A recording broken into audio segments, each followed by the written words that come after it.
Okie dokie. We are streaming to Twitch. Actually, let's check. Yep, Twitch is live. YouTube is live. And TikTok is live. Nice. Okay. Oh, Discord message. Gotta send a Discord message. Discord announcement. Boop.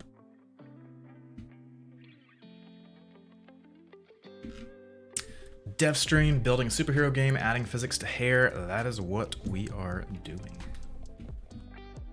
I am pumped. Cool. Okay. Let's get started.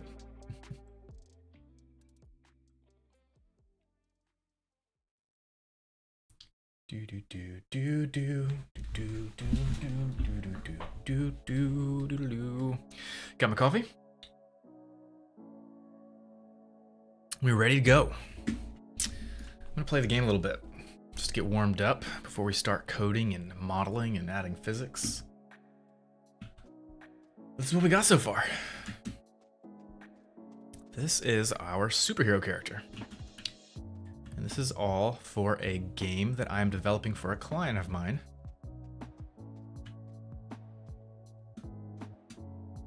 This is what we got so far. The last time that I streamed the development of this game was a month or two ago. And I actually developed this character for this same client years and years ago for a logo animation for his brand. And so we created this tiger superhero character, the 3D model, animated it, rigged it, did all that stuff. But then for this mobile game that we're developing, he wanted to make some alterations to the sizing of everything. Let me show you the original Drip. The character's name is Drip. Let me show you the original model, and then this is the new model right here. So the original is this guy back here. Turn this stuff off.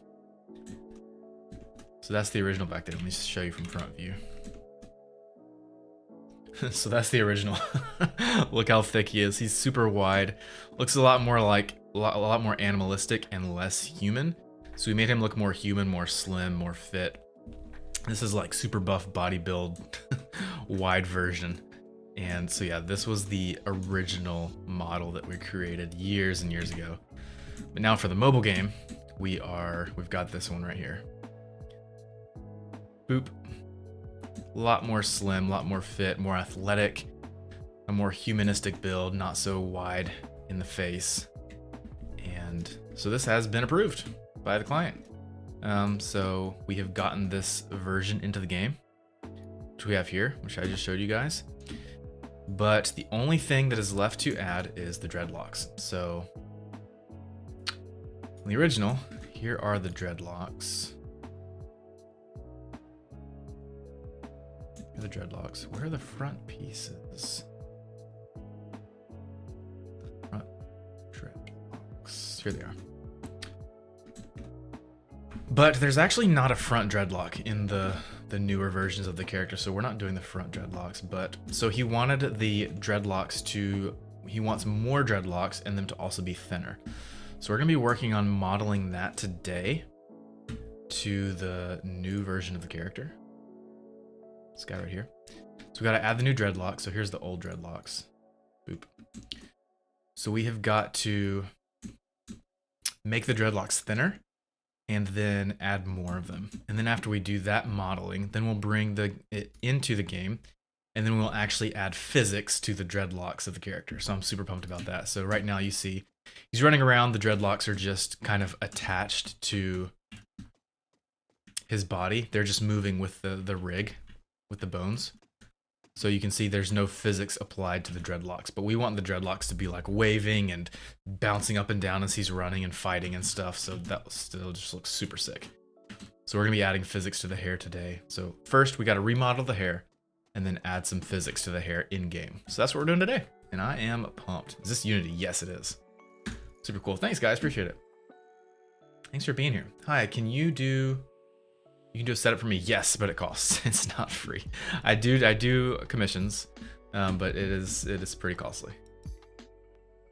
Not just for me, but just in general. If you're new to hiring people to create work for you. Thanks guys, thanks for the follows. Wow, I'm very surprised that we have this many viewers on stream right now for a live dev stream. Usually we have a lot of viewers when I'm in the VTuber setup like the Lego character, but doing this IRL where you guys see my actual real face, we don't usually have this many viewers, so this is cool. Swifty, what's up? So guys, right now we are streaming on, whoa, fell off. This is another thing in the game that I have not fixed yet. If you fall off the ground, you'll just keep falling forever. So I've got to eventually fix that, but. So this is what's been done in the game so far. I have made all the alterations to the drip model, minus the hair, which we're doing today. And then I have brought him into Unity, into the game, and I have added this very basic mock city area to where we can just run around. So this is all, and I've added the movement, like the basic running around, jumping, sprinting, and really that's all just from the starter assets plugin that Unity offers. So that is the game so far. There's a lot to be done. We're just at the very beginning of this game. But so yeah, what we're working on today is remodeling the hair to be thinner, the dreadlocks to be thinner, and a lot more of them. That's the last request the client has on the alterations to this character. And then after that, not today, but on another day when we do a dev stream, I think the next steps after that will be adding more moves, so like fight moves for the character, as well as creating our enemy character that you're gonna see in this level 1. So I'm excited. Your camera quality is so good. Thank you so much. This is the Elgato Facecam Pro. How much coding do you have to do on Unity? A lot. Unity is all coding. Well, by default, Unity is all coding. There are ways in Unity that you can do a node-based coding, like Unreal's blueprints. That's called, what is it called? Asset. I think it's called Bolt.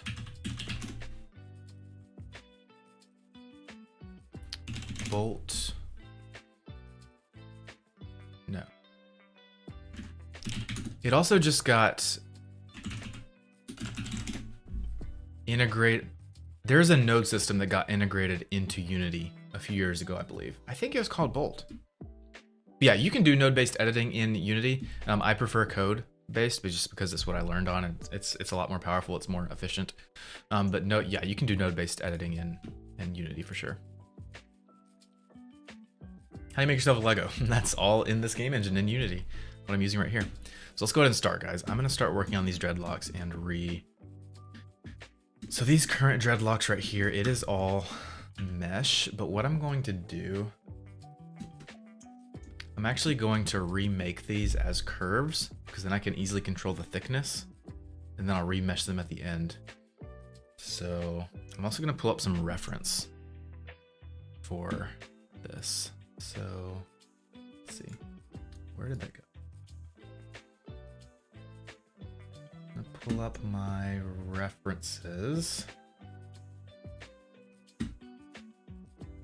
Drip reference. Okay.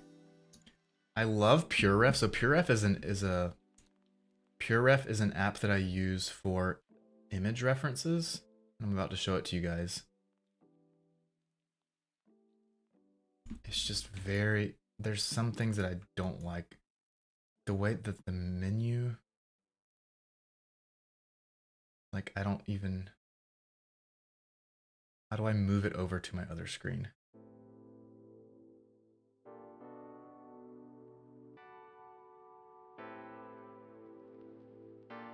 Like there it is, but like I can't drag it. Why can't I drag it? Mode, window, canvas.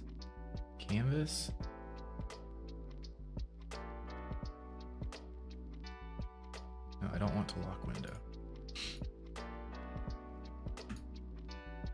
Okay. Settings. Keybinds.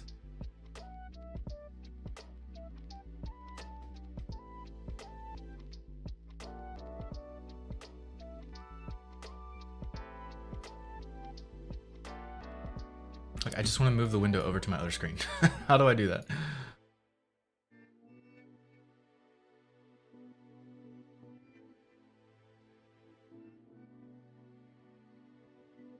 Just do this, maybe. There we go. Okay, can you guys see this?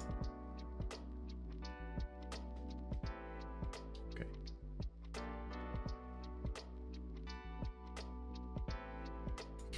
It's like, I don't know how to move this window around. I just have to resize it to where I want it to go.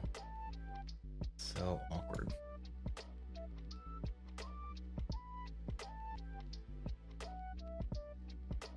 Put it right down here. Wait, everyone can see it. There we go. Okay, here are our references. Boop, boop, boop, boop. These are actually from the comic book. You guys hear the music, by the way? Yes.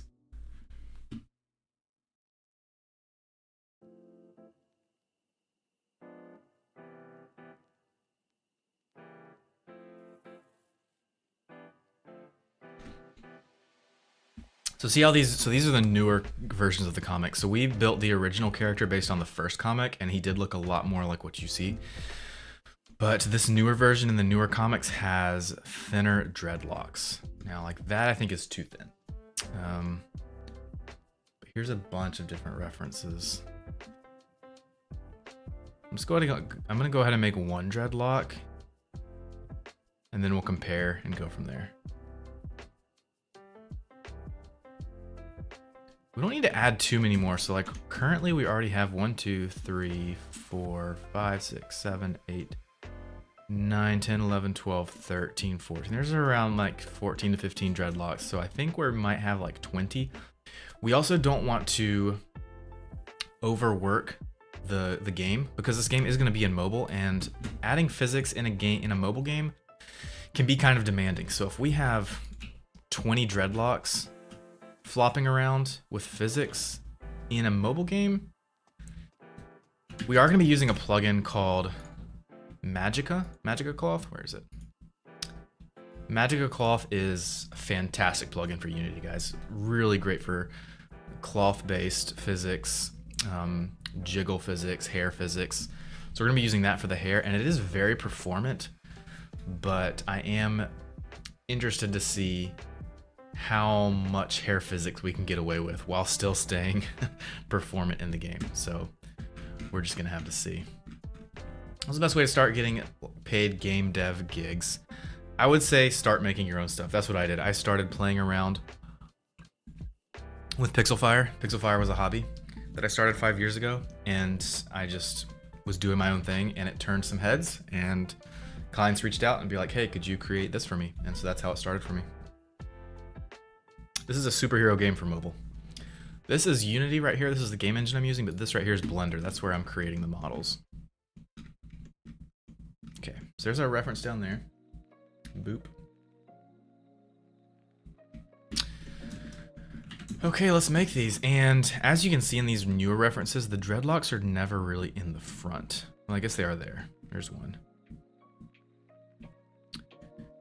The client, Jason, he says that he describes the dreadlocks as pretty much Drip's cape, because some superheroes, as you guys know, have capes.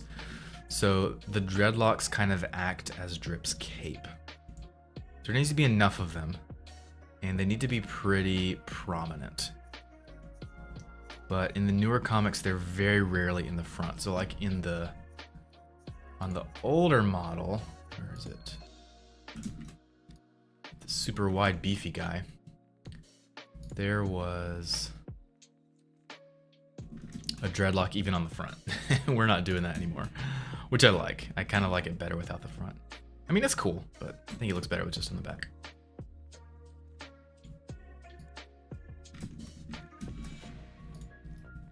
So let's remake these dreadlocks. Here we go. Oh, I did not update my YouTube chat. If there's YouTube chat going on, I'm sorry. I gotta update that real quick. In OBS. 1 second. There we go. Okie doke. many games are you working on currently? 2. One is this game for a client, and the other is the Lego game that you guys, I'm sure, have seen me developing over the past few weeks. Those are the 2 games I'm working on.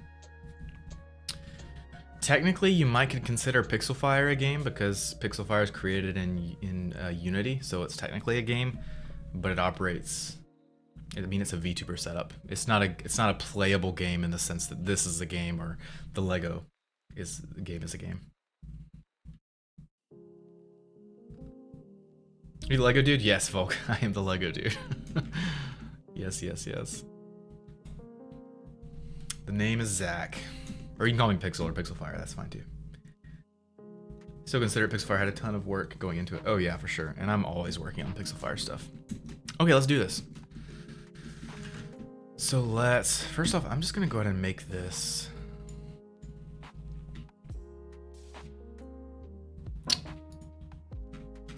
gray so we can see it better. There we go. Yeah, these are super, super thick.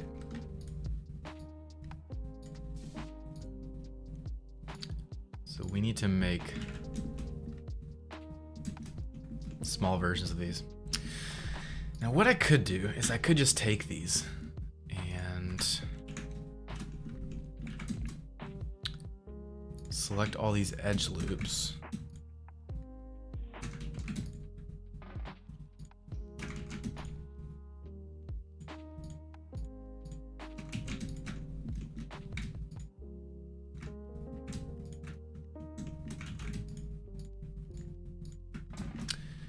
And then just scale them to 0. Whoa, scale to 0.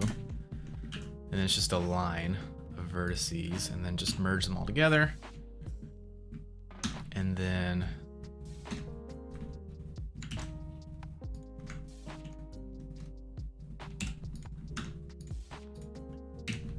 I could just convert that to a curve. And then on the curve, extrude it. Boop. Or not extrude, sorry. Depth. There we go. There we go. Now we have a dreadlock, same exact positioning as the old dreadlock. And then I can make it as thin or as thick as we want it to be. Close up the end. Yeah, even change the resolution. Or no, wait, not there. Right here. Boop.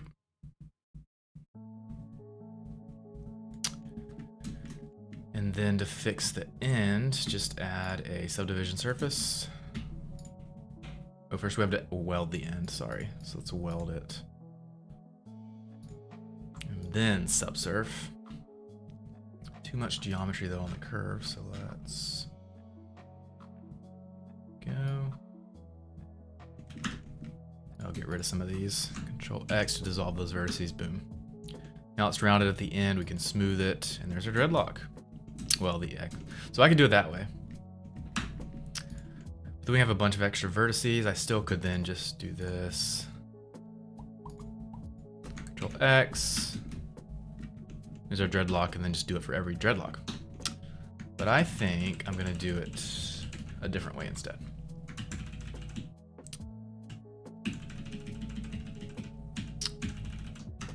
I think what I'm gonna do is I'm just gonna start from scratch and just add new curves. So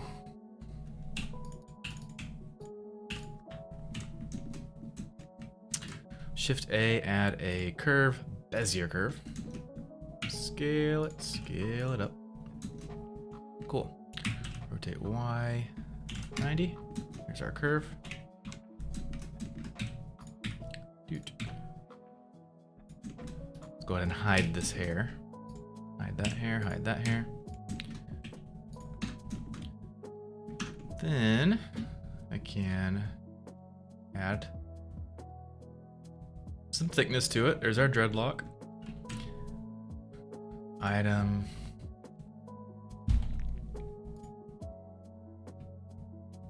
How's the fancy rotate button been working with the builds? It's been working fantastic. No issues there. But that's for the Lego game. This is a different game. How did you add those vertices so fast? These right here? What do you mean? Danny says, I know who this is for. Who is this for? Do you actually know who this is for? Merce phone, what do you mean?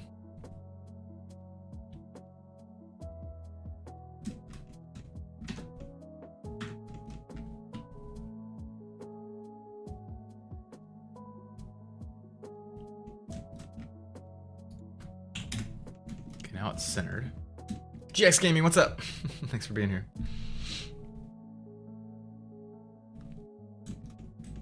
So here's our dreadlock. Let's actually tuck it into there. So now I can just, so we have the curve and we have the geometry. Now I can just rotate it and it all will be whatever I want it to be. So I wanted to do the curves because I'm gonna have to make more dreadlocks than what there were originally. And can I, let's see. I don't usually use that feature. Yeah, we'll just do this.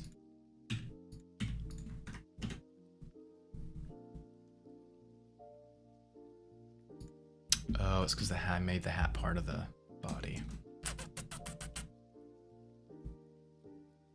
It's okay.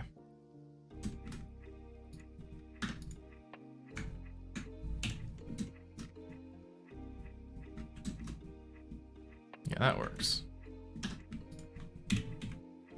Okay. I'm gonna pull back the original hair so I can see the length. Okay, so length needs to go to right there. Boop. I kind of want to make it longer. It's longer in the comics. See, like in that shot, it goes below his waist. Below his waist. But that one's not. That's like to mid-back.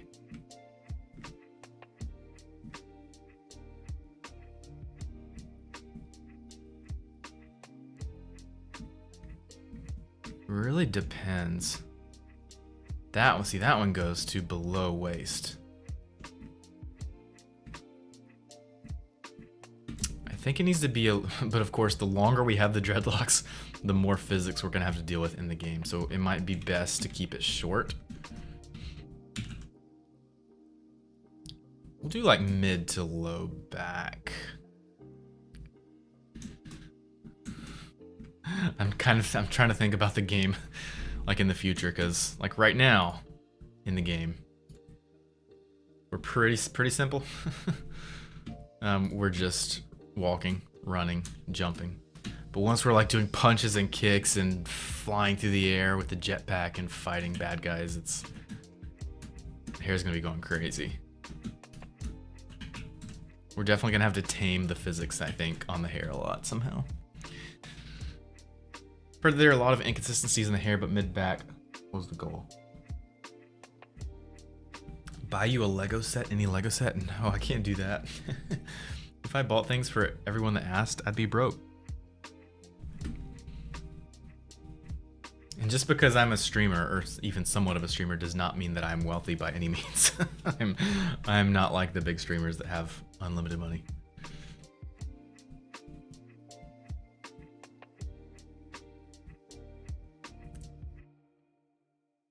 Oh my gosh. Okay, Danny actually does know the client. Oh my gosh. Danny says his name is like Humble Tip. He's a motivational speaker who came to my school to speak. Dang.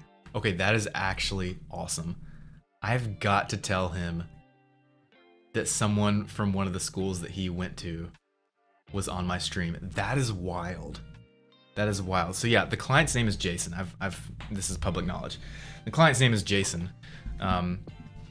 He's a rapper, goes by Humble Tip, and he goes around, he has this nonprofit called Beautiful Tomorrow. He goes around to schools and does motivational speaking at middle schools and high schools and stuff. And he shows off this character, this superhero brand and comic book stuff that he created called Tooland. And so that is actually crazy, Danny, that you recognize this character because he came to your school and spoke. That is wild. I've got to tell him that. Like right after the stream, I'm gonna text him. That is insane. They're gonna be like blue shading like Tomix. I'm not sure yet. We are gonna do something fun with the look of the game. We might do some cell shading stuff. I think I'll come up with a few ideas and then show them to Jason and see what he thinks. How did you learn to use Blender? I was obsessed with watching behind the scenes in movies like Lord of the Rings. And I just thought it was really cool seeing how artists create stuff in 3D. So when I was a kid, I found Blender. Did a Google search for free 3D software, found Blender, downloaded it, moved around in 3D space, and was instantly just in love. And so been teaching myself Blender ever since, and I've been using Blender for 18 years now. Do you play any VR? I have a VR headset. I have a Quest 2 that one of my clients got for me. My ex-client got for me a few years ago. And I did play a few VR games on it. The only notable one that I played was, what was it called?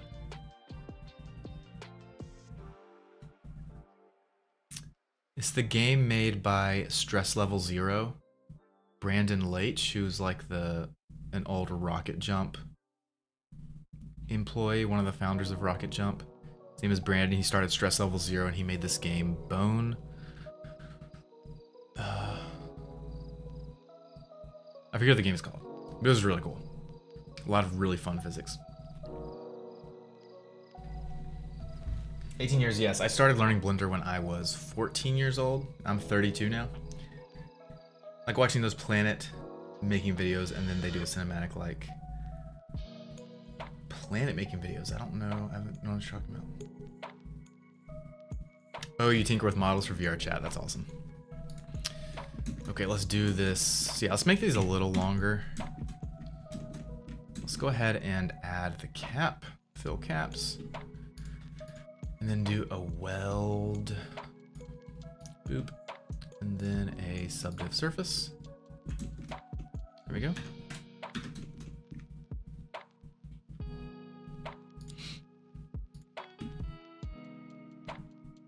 Whoa, wireframe.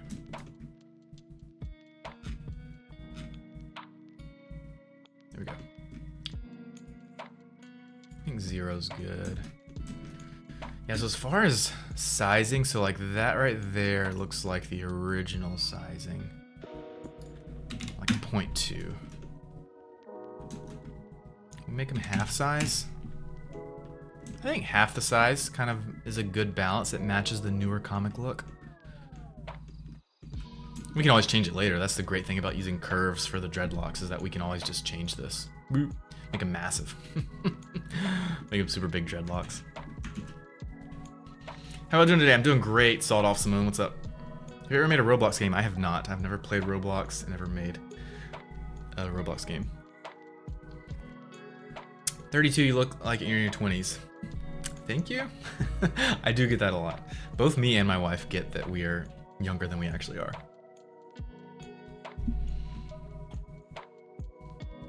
Which I guess is okay now. When we were younger, when we were like 24 and people thought we were like 14, 15, 16, like that, obviously terrible. You don't want to hear that as a 24-year-old that you look 14.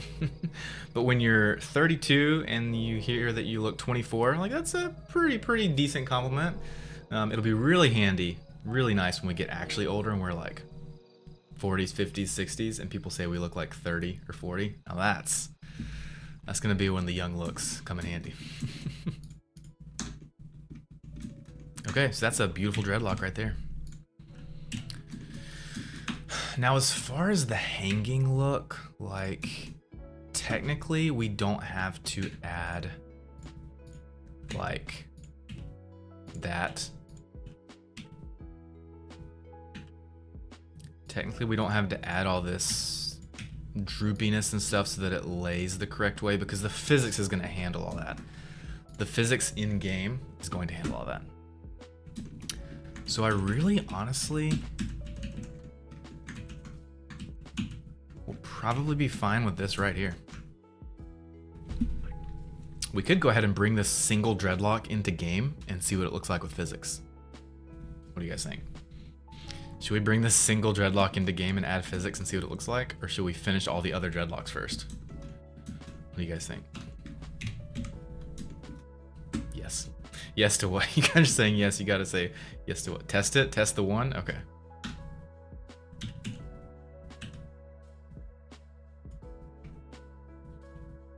Test it? Okay. I will have to add bones to this because there's two ways that you can do physics on hair with this particular plugin with Magical Cloth. You can do mesh-based physics, or you can do bone-based physics. And bone-based is a lot more performant, so I am going to do bone-based for the final, but we might just start off with mesh-based. No, we'll just go ahead and do bone-based because it won't take too long to add bones.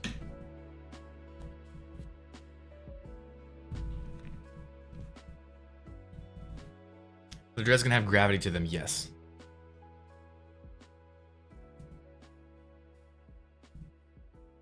I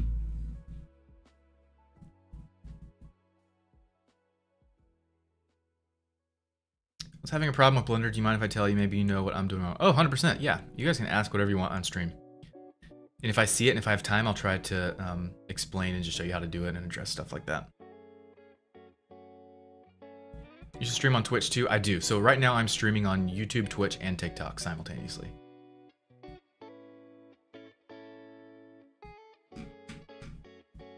How do you drink your coffee? Oh, like this. In a mug. This is amazing. This is what I want to do with my characters. I'm guessing you're asking like, what do I put in it? Yeah, this is Blender, what I'm using to model characters and stuff, and Unity is the game engine that we're using. Still got music going. Yep. And so we have, let's see, 1 viewer on Twitch right now, 0 viewers on YouTube, and then 15, 16 on TikTok. Yesterday when we did the Lego dev stream, we had like 8 viewers on Twitch, 7 viewers on YouTube, and 200, 300 on TikTok. But of course, I was dressed up in the mocap suit and I was using the Lego VTuber setup, and obviously that's a ton more interesting than watching my face. My coffee, yes, my coffee is, I drink it with milk and sugar. You're trying to make a Lego game on Roblox? Okay. Lego or not, I love your streams. Thank you, Chester. That is way too kind. I really appreciate that comment. Okay, let's set up this one dreadlock for physics and we'll test the one dreadlock out. Let's do that. Okay. So we gotta add a bone.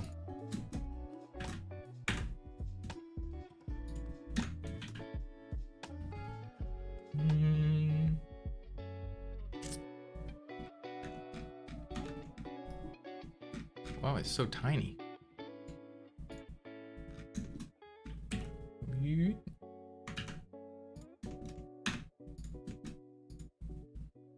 Let's also x-ray this. Move it down. How many bones should a dreadlock have? That's the question. Again, the more bones, the more performant or less performant the physics are going to be. I think we should definitely do more than 3 for the final, but we'll do 3 for now just to test. Okay. Oh, scale X. So there's our bones for that. And then Control P. Whoa, Control B, armature with armature deform. Boop. Let's see if that works. Change this to stick so we can actually see.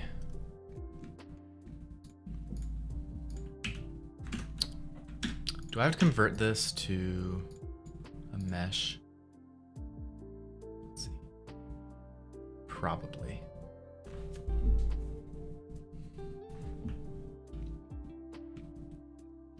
Let me go ahead and save it.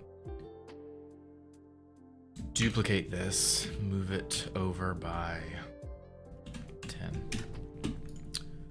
So that's our curve. I'm gonna go ahead and convert this to a mesh. Okay, so now it's actually geometry.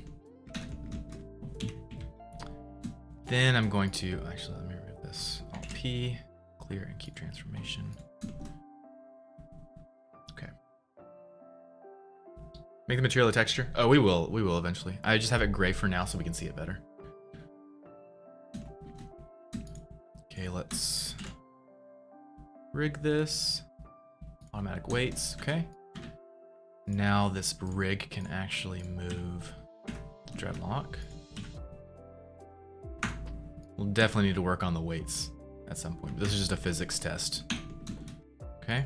So we've got the character, we've got the rig, we've got actually this also, this rig needs to be parented.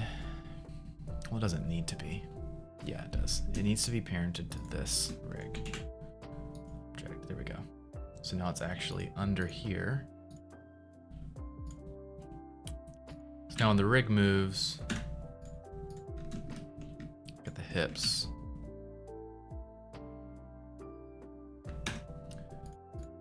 What if I should just add those bones to the bones of the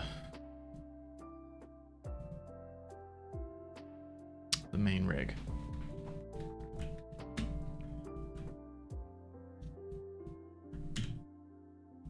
And we just leave it like this for now. Okay. So export the body, the single dreadlock, that and that. File, export, FBX. Tooland mobile game, Tooland assets, drip version 2. That export, okay, open up Unity. Where did our reference go? There it is, okay. Okay, so now we need to bring drip version 2 into here.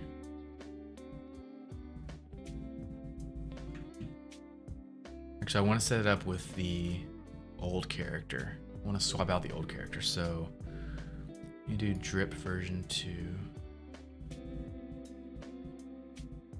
Boop. Hide drip version 1. That looks so weird with a single dreadlock. Oh my gosh. Okay, turn off the animator. Actually, just remove it. Player armature. Okay, switch out. Oh, that stays the same. This guy right here is what we need to switch out. Okay. Is it the same? Oh yeah, it is. Okay. We just hit play and see what happens. It's perfect. Ship it.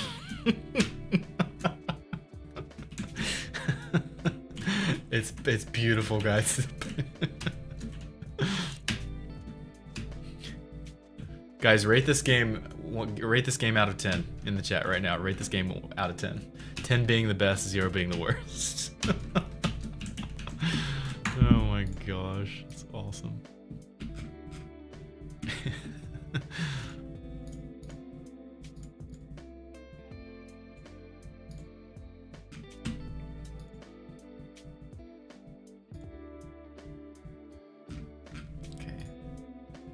Here, drip avatar. This is where we need drip avatar version 2. Oh, we've actually got 2. Oh, it's already set like that. I need to move this real quick. So that needs to use drip avatar version 2. Boop. Now we should have animation. Goodness gracious. There we go. Oh, that dreadlock's beautiful. Look at that dreadlock. The single dreadlock floating in air. Goodness gracious. Okay. Okay. Yeah, we definitely, what needs to happen is this rig's parent needs to be the head bone, not the overall armature. So let's see. Shift, Control P, or actually pose mode, boop, Control P, to bone. There we go. Now, when head bone moves, hair bones move. Okay, perfect. Now just re-export that. File, export, FBX, drip version 2. Studio, export. Okay. Now that's gonna update automatically, and then we should be golden.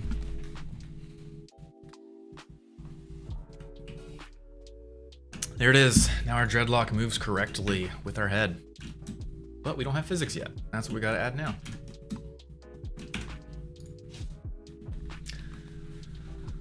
Low-growing sound looms over as the Model A poses towards you. You have a T-pose mode or a goose mode. What is that? I assume you mean like as he walks around, he only walks around in T-pose. Character looks cool. Thanks. I've only made 2D games because I was obsessed with 2D Stickman physics games. Oh, those are cool. Those are fun. How did you weight it so fast? Just automatic weights. Tony the Tiger. That's awesome. Guys, thanks for all the follows and the shares. It means a lot. Yeah, guys, be sure to drop a follow, like, share the stream. If you're on YouTube, please subscribe. Please drop a like on the video, on the live. If you're on Twitch, please follow. If you're on TikTok, please smash the like button 10,000 times. And be sure to follow. Drop a gift, drop a subscribe if you're feeling up for it. Guys, thanks for being here. Let's add some physics to this dreadlock. Okay.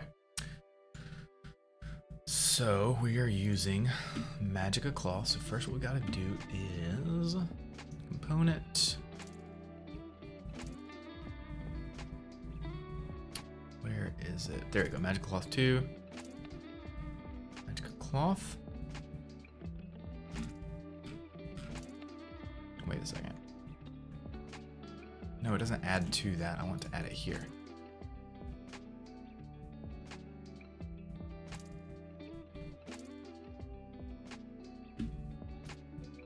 Game object.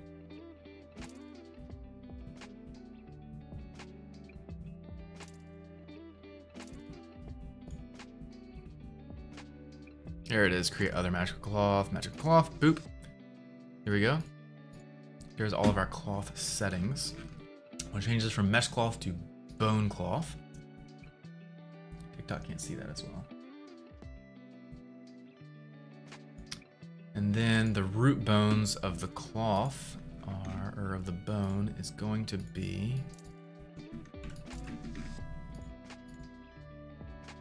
version 2.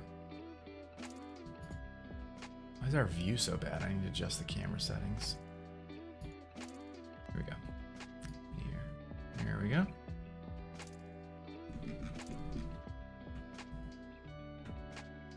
Okay.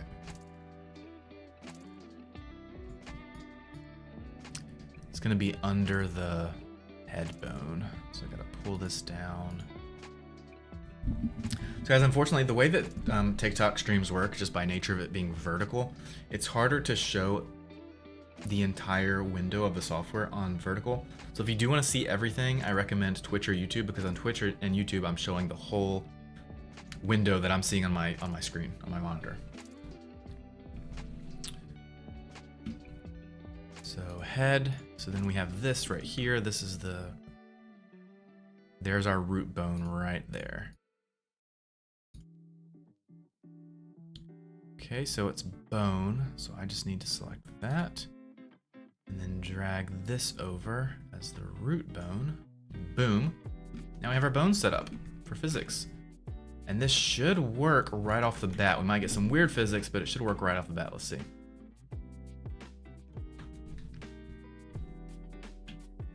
Yep. Oh gosh, what is going on? We have our physics. Our first... This is, yep. This is our first dreadlock physics. Oh my. Why is it like zigzaggy? I need to take a look at that in close. Why it's bending like that? So let's put this side by side.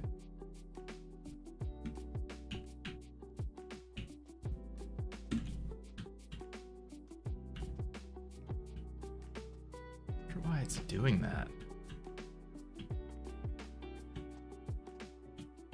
Oh, I know why. It's because each bone... I think it's because each bone has some movement to it as well within the physics settings, and I need to make it no movement. Like if two bones are attached to each other... Are my bones attached to each other?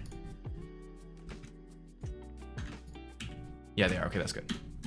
If two bones are attached to each other, then there shouldn't be separate movement from one. Like if a bone is attached like right here, dupe, it should only be able to rotate like that connected to the bone. It shouldn't be able to move away from the connection.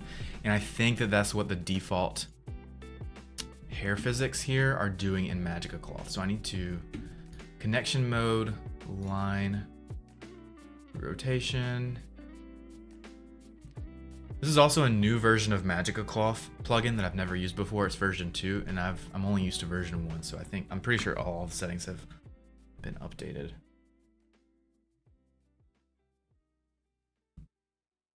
Okay, parameters. Gravity, yes. Damping, angle restoration, stiffness, velocity, gravity, shape restoration.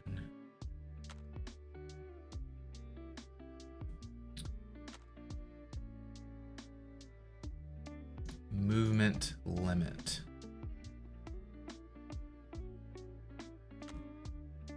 We also don't have self-collision on yet. We do need to have self-collision on eventually.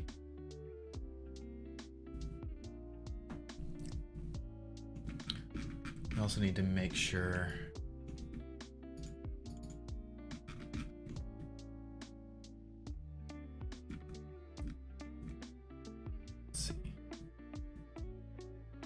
where is the paint mode in Magica Cloth?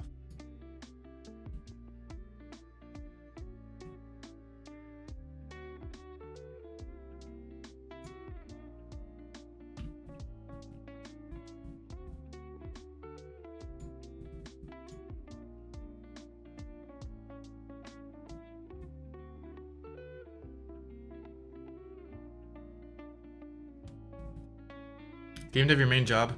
It's like half and half. So my main job for the past 9 years has been visual effects and animation. I've been doing freelance in visual effects and animation for movies and TV shows and commercials for the past 9 years full time. Then about 4 years ago, I started getting into game dev because so much of 3D work in movies, like realistic 3D animation, so much of that carries over to game design. Hi Pixar just got here. Oh, awesome, Command Starlight. Thanks for joining.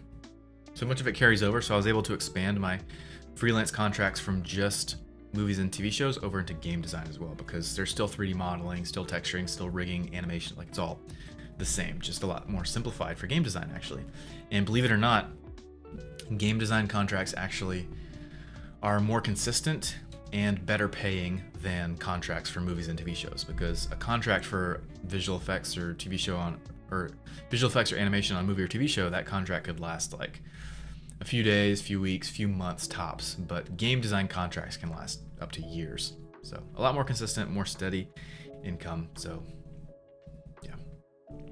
And I actually think I grew up being obsessed with visual effects and movies, and I still am. I love it so much.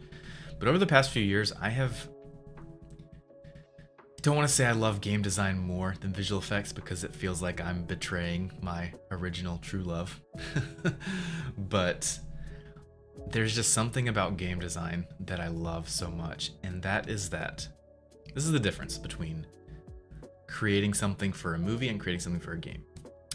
When I create a 3D model for a movie, I create it, put it into the shot. It's like a 3-second shot that gets shown one time in the movie, and then it's done. It's it. Put a ton of work into something, and then it's done and over.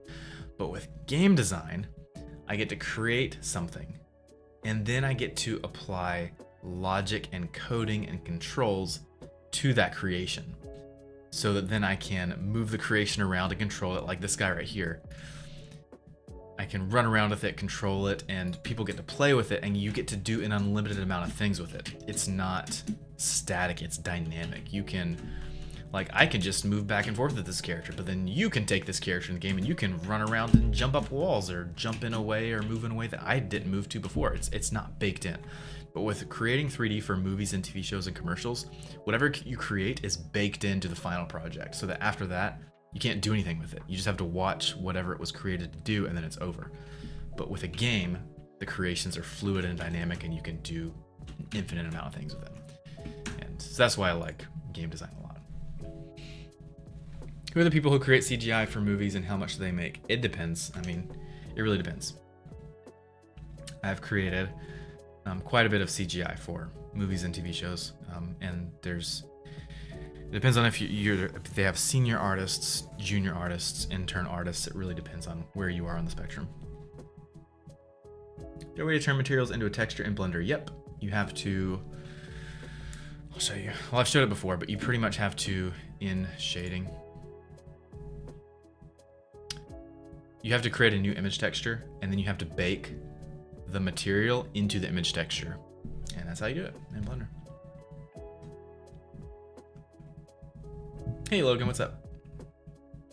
So back to your original question, Jaden, is game dev my main job? It's like half and half. My main job was visual effects and animation for movies and TV shows for the past 9 years. And I'm still doing those contracts, but over the past few years, I've been picking up game design contracts. So now it's honestly kind of split right down the middle. I kind of do half visual effects and 3D for movies and TV shows, and half of my job is doing game design. So it's kind of half and half.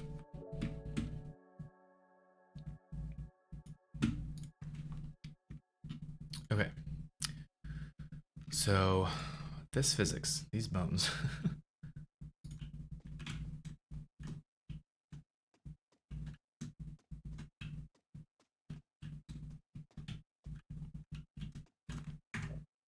I want to try to pause it. Where's the shortcut for pausing in Unity?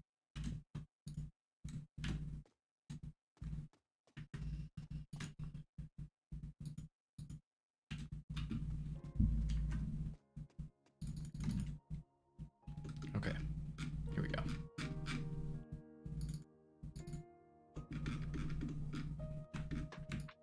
So if we look right here, paused.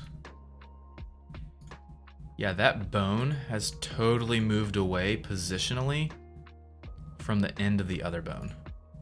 And that one also has moved away from the end of that. So like the end of this bone should be right here. And the start of the next bone should be there too, but it's getting moved over to there. So this zigzaggy look is happening in the physics. That's what we've got to fix.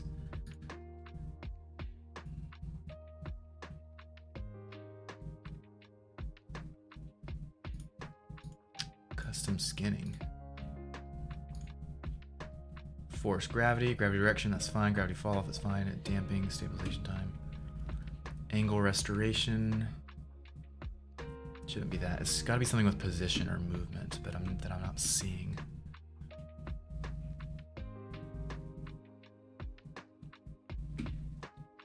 Tether compression? Maybe? Let's try that at at 1. Let's see what we get. No, that's not it. Inertia, that might be it. World inertia 1, inertia smoothing. World movement speed limit.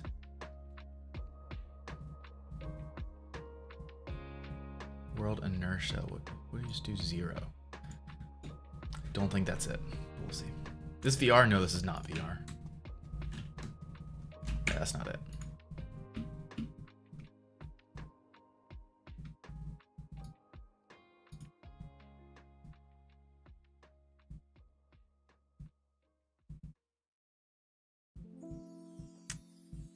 Local inertia 0. Hey, thanks for the shares, guys. Appreciate it. Nope, that's not it.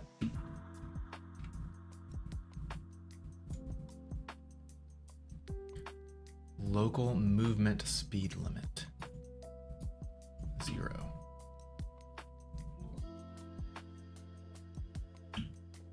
Oh, I think I see the setting. right.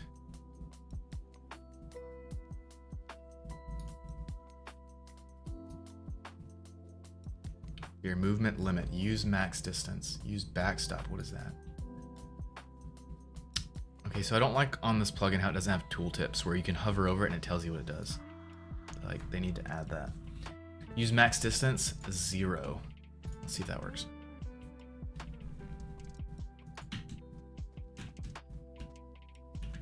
Nope, no, it's just not doing anything.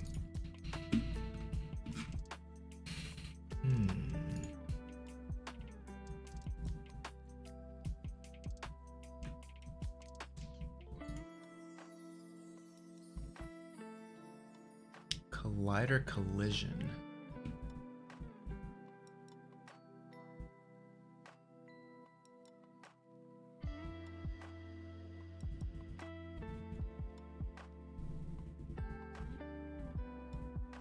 What is teleport mode?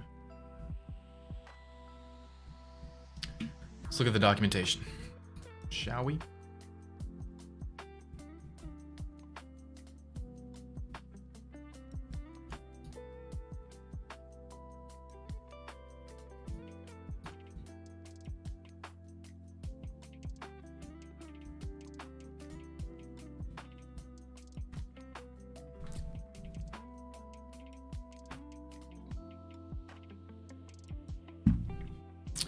Okay, magic cloth to set up bone cloth.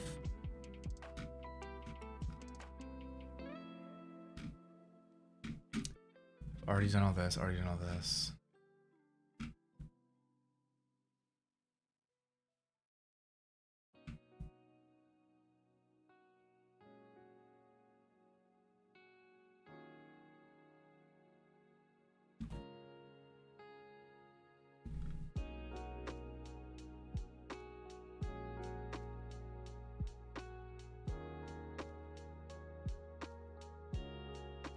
Are mine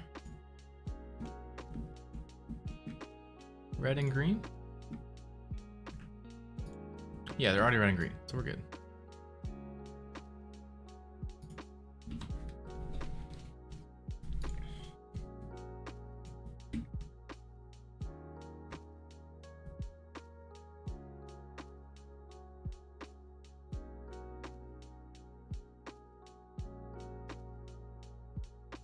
We could change the preset. Let's do that.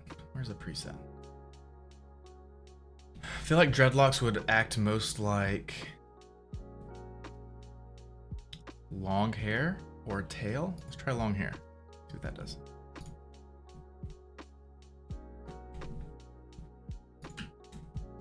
It's still doing that. Why is it?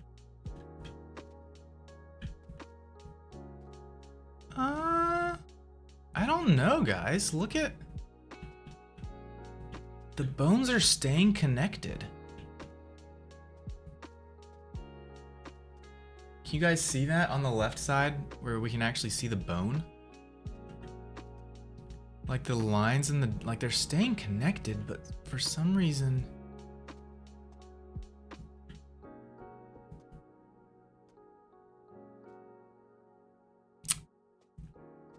I think I know what's going on. I think the dreadlock has some weights from the body on it. Let's check that out, because then...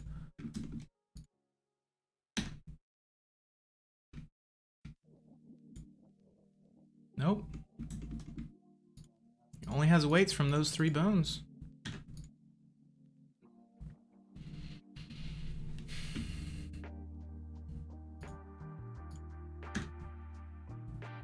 Go into weight paint mode.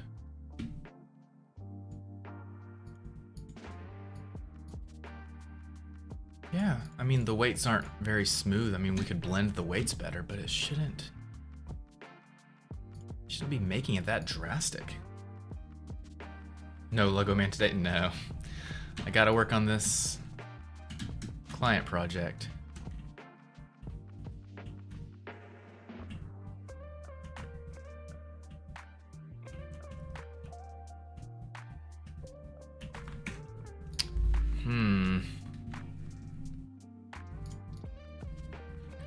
the mesh stretching at each joint?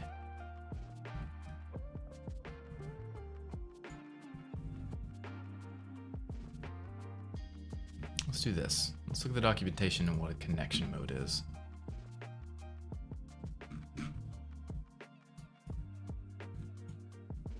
How do I search? Can I search? No, I can't search. Oh, there we go. Connection mode.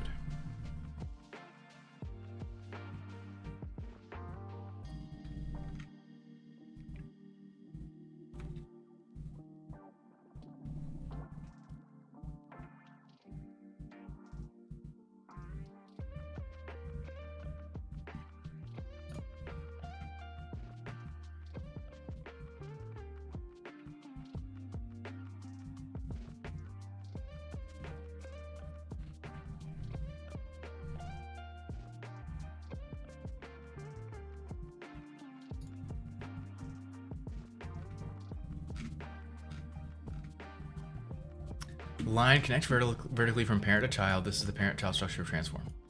Mesh. Mesh structure is automatically created from the bone structure and connected. Connection with the side is strengthened and the shape is maintained, making it stronger for collision detection, ideal for skirts.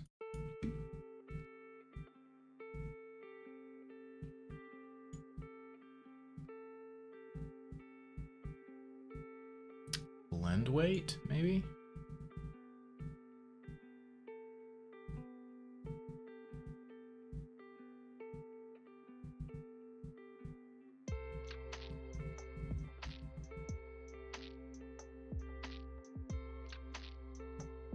Maybe it's the skinning mode. Let's try that.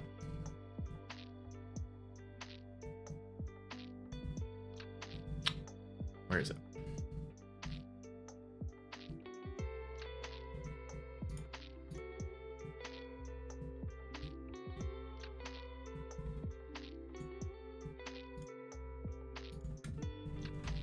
It's weird seeing your face. I don't know how to respond to that. I'm guessing you mean like it's weird just because you're used to seeing the VTuber setup.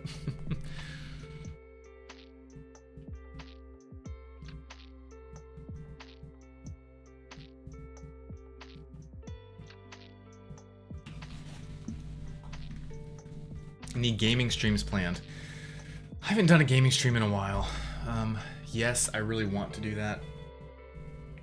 I also really need to finish the Lego game. Like, playing the Lego Star Wars Skywalker Saga.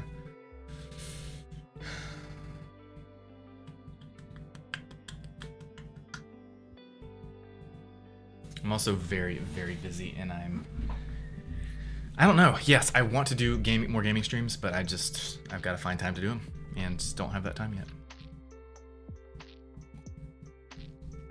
Maybe I could do one in the next few days. If not the next few days, it'll have to be like end of next week, I think. Find Your Green, thank you for the heart me. That is very appreciated. That was the first gift of the stream. That means a lot, thank you. Is that a hair example? It looks a bit ridiculous. Yes. So I hope it's not the real hair. What are you trying to do? So the character has, this is the original hair. Let me pull it up. Boop. And of course it's black. So this is the original hair. But the client wants the hair to be, the dreadlocks to be thinner, like in the newer comic book references. And he wants more dreadlocks than just the 14, I think 15 that we have. So I am reworking the dreadlocks, making them thinner and a little bit longer, and we're gonna make more of them. So you guys, we made the first dreadlock, and so right now we're testing out the physics in Unity before I make all the other dreadlocks. So that's what we're doing. That's why it looks so weird. So we're testing out the physics on one dreadlock strand. That is still gray, not black yet. And then once we have some physics that look then we'll make the rest. But right now I'm just trying to figure out why the physics, like they're working, but it's zigzaggy at each connection, and I don't know why.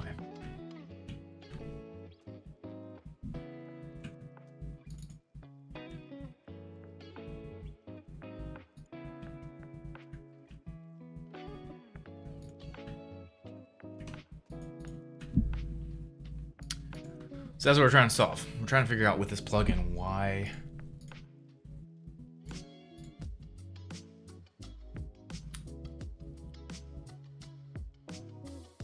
the zigzag is happening.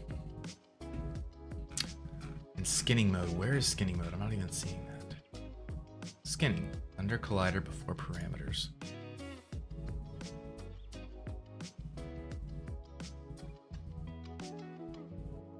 Here, custom skinning. No.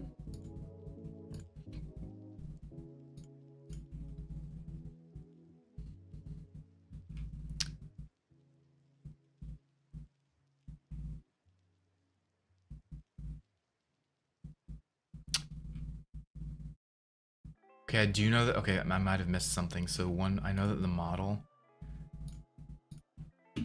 has to have read write enabled. Boom. Maybe that'll fix it? I don't think so, but nope. Okay. Now let's try custom skin. Well, let's look up custom skinning. Like what?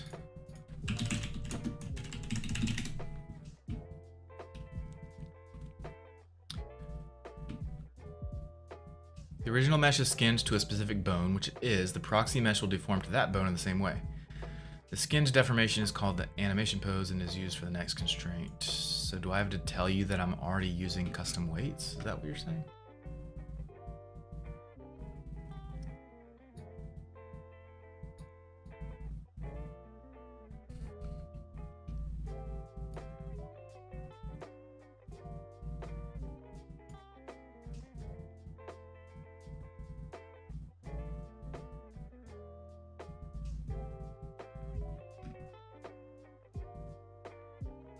Okay.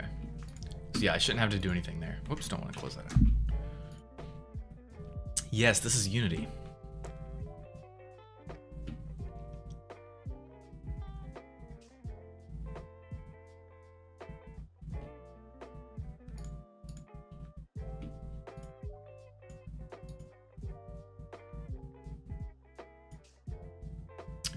Maybe my transforms are not applied? Let's see that. Oh, I think that might be the answer. Well, we'll see. Let's apply the scale of this mesh.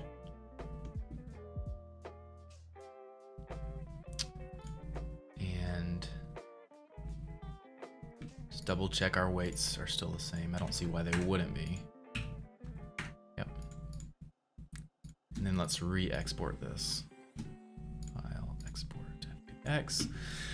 Drip version 2, studio, export, okay.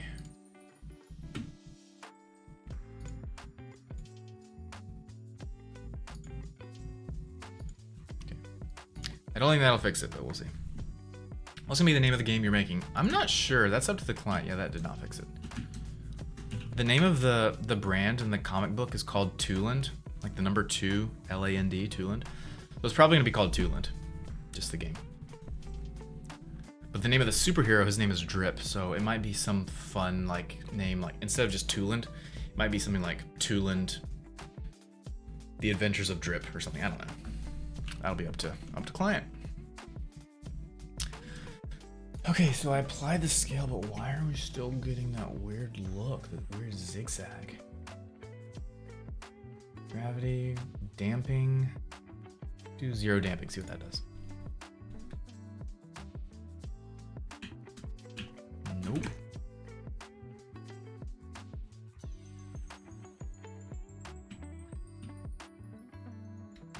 Stabilization time.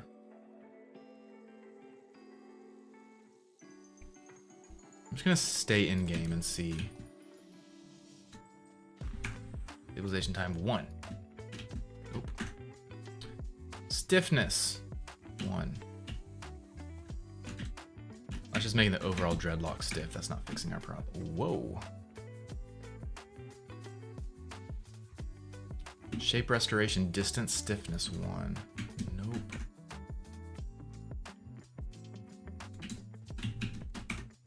Tether compression. Process of elimination, guys. That's what we're doing right now. World inertia. And we determined that wasn't it.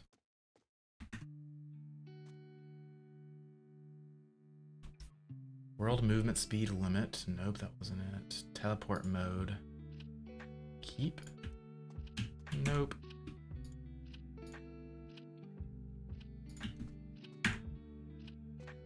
Local inertia, 0. Nope, that's not it. Centrifugal? I think they mean centrifugal. Acceleration. Nope. Dude, what is going on? Particle speed limit, 0. Whoa. Whoa. 1.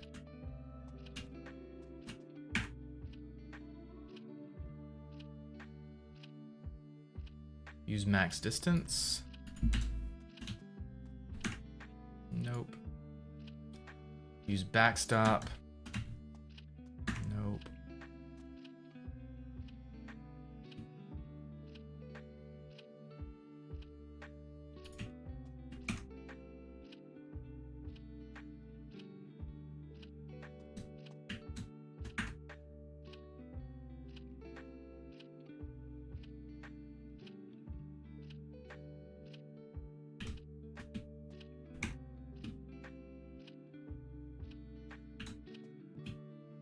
That is really bugging me. What is going on? Wind, 0 wind.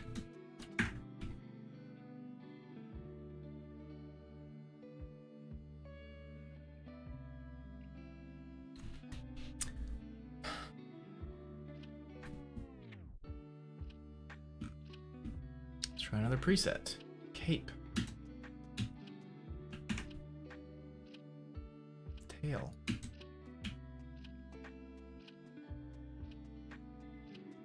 I just don't understand why the mesh, the bones are locked to each other. They're chained, but the mesh is not appearing chained.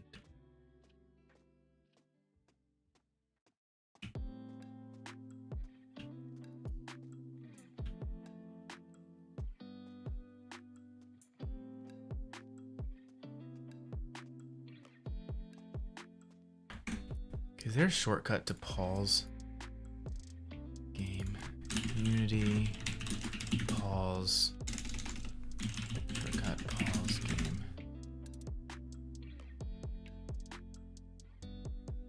Control Alt P.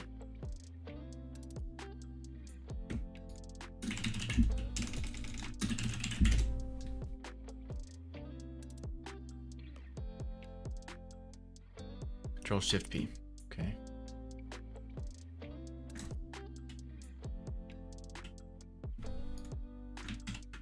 Well, that's not working.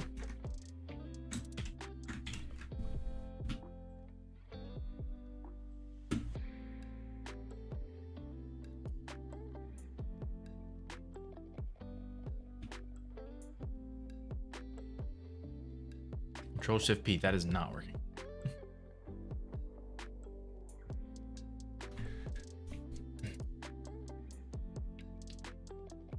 Lil Black, what's up? How long have you been working with Unity? I first opened Unity and started tinkering around with it in probably around 2014, so maybe like 10 years ago. I started like playing around with little tiny games and tutorials maybe 8 years ago, and then started working in it pretty heavily personally about 5 years ago, and then started getting some game dev contracts within Unity about 3 years ago. So it's kind of a range. I don't really quite know how to answer that question. Hi Surf, yes, subscribed at tier 1, subscribed for 2 months, currently on a 2-month streak. That's awesome. I'm guessing that's part of your 6 month that you got last time. Again, Hi Surf, thank you so much for that. You're way too kind. Really, really, really appreciate it.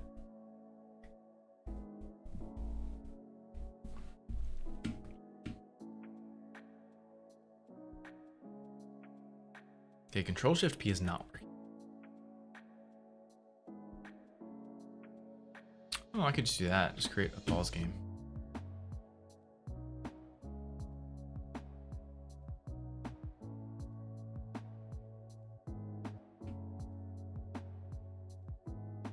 do that. Okay. So now I can pause it while the dreadlocks are midair. Let's do that. Need to make a scripts. Create folder, scripts, create C# script, pause game. Oh, I should not have had a space there.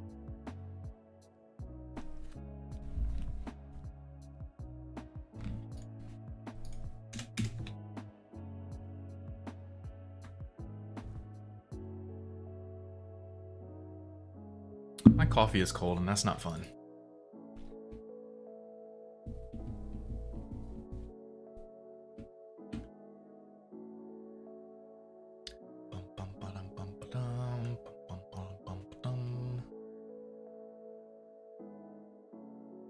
Okay. Boop. Oh. Oop. There we go.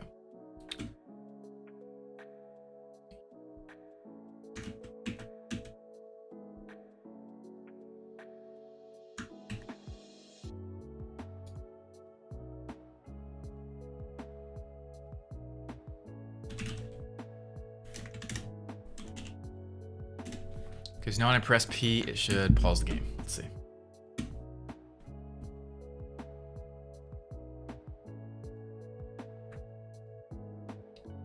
Okay, so I'm gonna move around, flip, and then press. P's not working.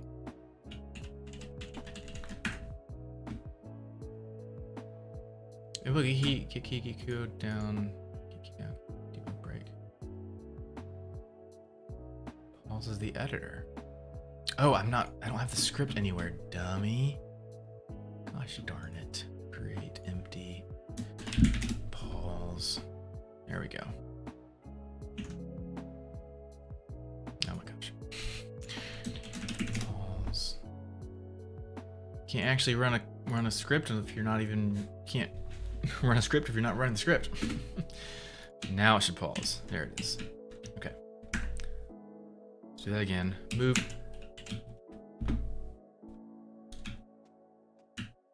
And pause. Boom. Okay. So why is it stretched like that? The bones are not stretched. That is so weird. The original bones are out of place.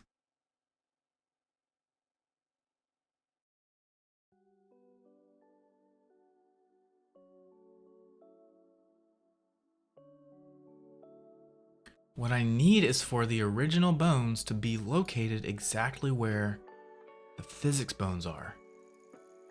But they're not. Why are they not?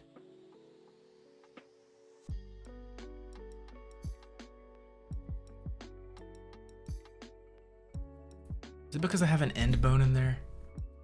That can't be it.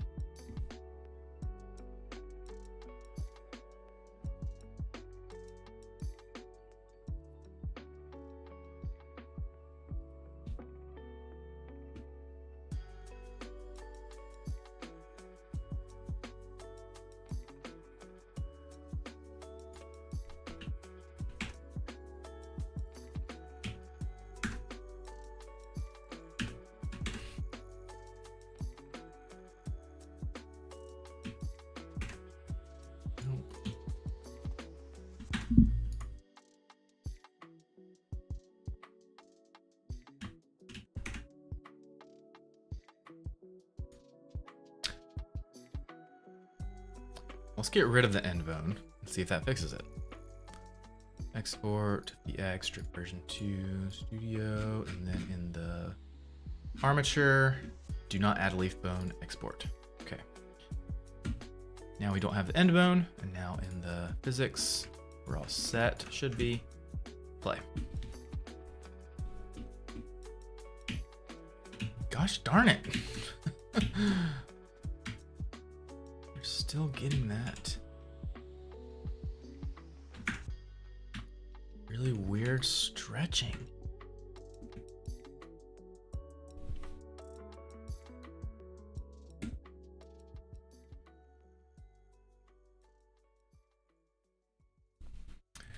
I want to be learning Blender soon for college. Do you think it's easy to pick up on?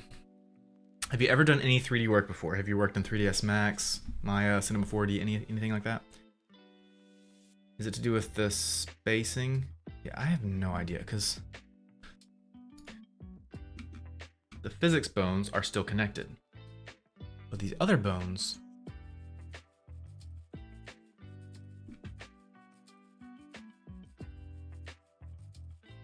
I have no idea what's going on.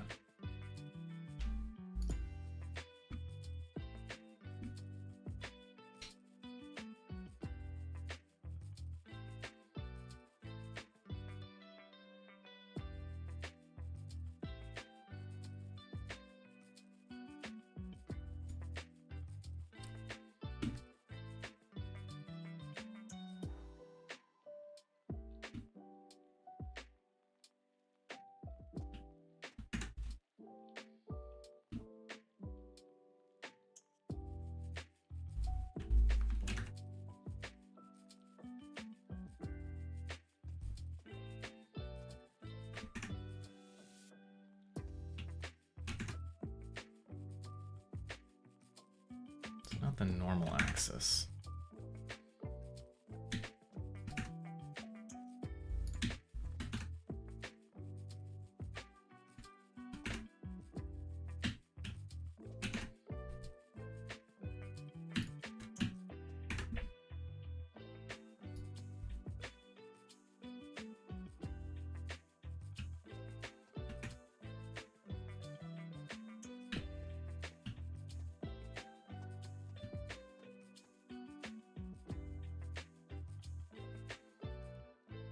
Maybe?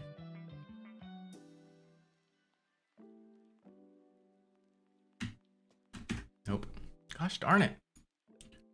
Why is it doing this?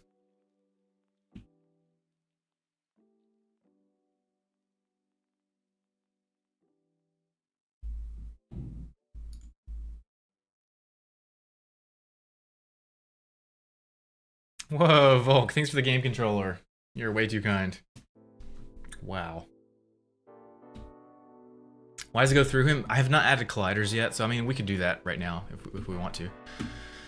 So, just to fix it going through him, but I'm trying to fix another problem right now, but we'll do that. So go ahead and add to his spine, we'll add a... I'll just add it here. Or no, I need to do it here.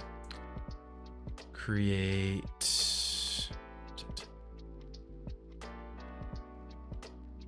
Magical cloth, a capsule collider, and then radius, length,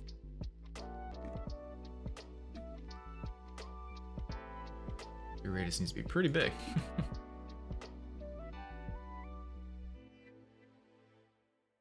I'm gonna need multiple of these inside. I'll just do that for now. That should be enough for that one piece. That's our collider, so now it should collide with that and it won't go through his body. We'll see. Nope, still goes through his body. Look at that.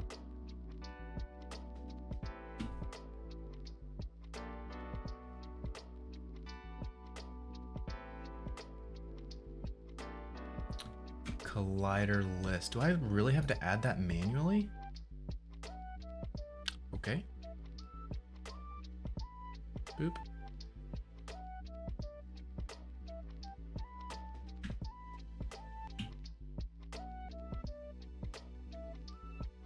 Okay, it looks like it's working. Nope, it's not working. Yeah, it is working actually. It's just not the best. Let's see. Collider mode. Radius. There we go.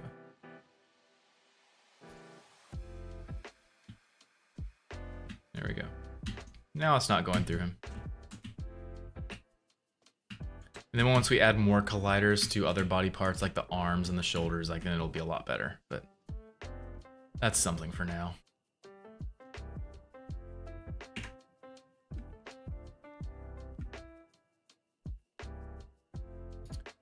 trying to figure out why the mesh is still separating from itself.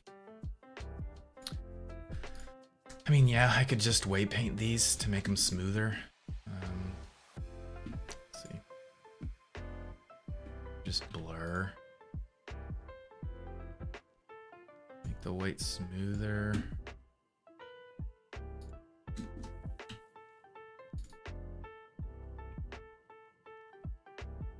And this should mitigate the issue, but let's see. File export, FBX, drip version 2 studio. Oh, and don't add the leaf bone. Boom. Okay, now we're in, the weight paints have been changed. Yeah, okay, so that's a lot smoother. You don't see that jagged edge in the connections as much. But still, I shouldn't have to, like, it should not be moving away from each other like that. Because if you look at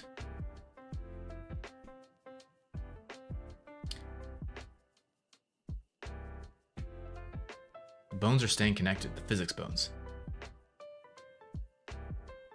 These bones are not.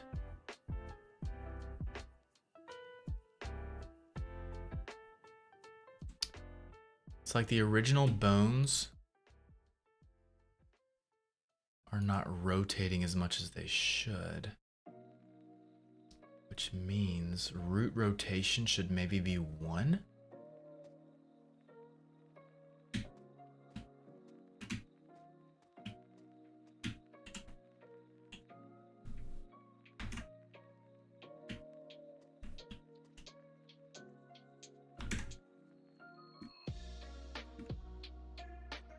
Oh, it's still doing it there. Rotation interpolation. Be 0. Nope, that's super stretch. 1, 1.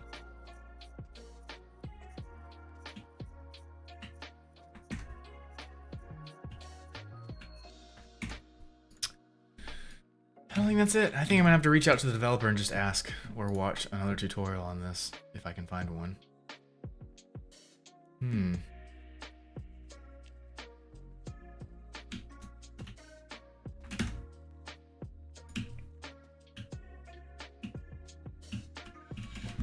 You have time, can you show me how to turn materials into a texture? Yeah, sure. I can do that right now. I used Blender once and the outcome looked very mannequin-like.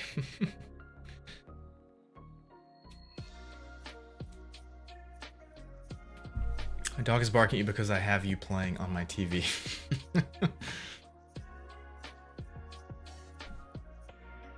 Oldest had an emergency dentist appointment this morning because we thought he chipped a tooth. Ouch. That was nothing, they didn't charge us at all. Oh, that's awesome.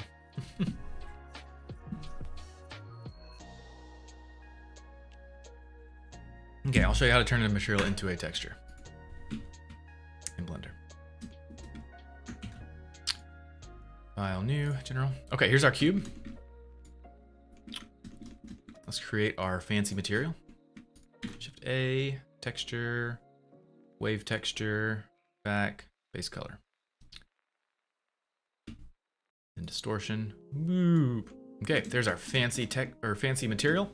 And we want to turn that into a texture. So first what we have to do is create a new image texture. You can do that over here, right here, image new, or you can do it right here in the shader editor. So shader or texture, image texture, boop, add it. And then that's just the node. We've got to actually create the image, new, name it fancy image or whatever you want to. Change the width and the height right there. And then this is in the way. Press OK. There's our image and we can pull it up right here. Fancy image, but it is black. So now what we have to do is bake our material to this image. So what we do is just make sure that the object is selected, make sure this is selected, this is selected. And then we go over to the bake settings. You have to be in the cycles render engine, not Eevee, because you can only bake with cycles. So hit cycles, change it to GPU if you have a GPU. Well, you have a GPU. Change it to GPU. And then go to bake. And then for now, you can bake all these different types of image textures, but for now we're just going to do combined. and then all you do is press bake, and it's going to bake this material to this image texture. It's going to show up over here. Ready? I'm gonna pull this over so TikTok can see it too. It's so hard to account for vertical stream. Here we go. Okay. So there's our blank black image there, and then when we bake this, it's going to, all that is going to appear right there. So bake. Waiting for the bake, waiting for the bake, boom, it's right there. And then, so now we have our image texture. Then you can save this image, save as, and save it to an external image, and then we can forget this wave texture, take it off, and now we can actually use our image texture as the base, or as the color. And there it is. Whoop. That is our Blender material converted to an image texture. There you go. That's it, off J5Y.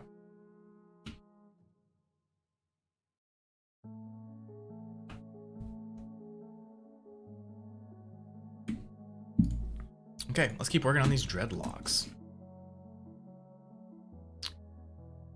I'm gonna go ahead and get rid of the mesh one and the bone, and then get back to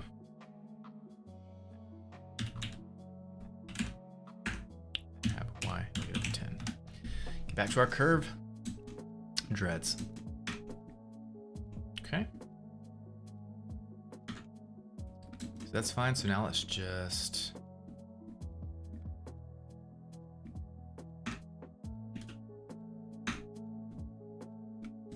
Shift D.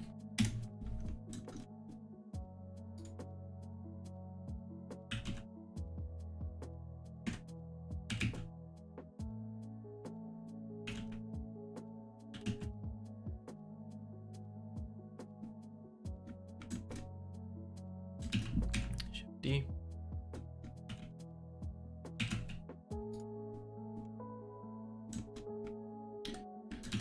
Shift D.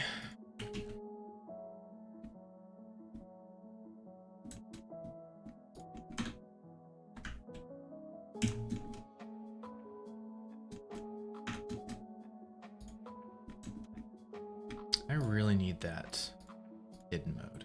There we go.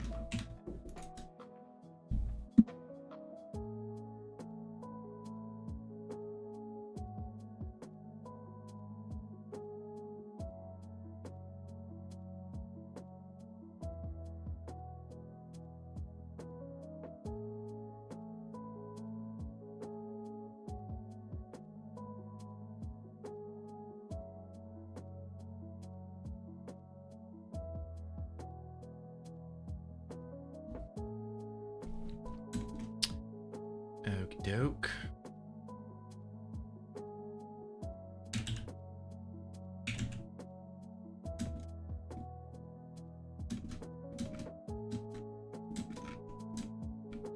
So it needs to be a bit like right there. Oop.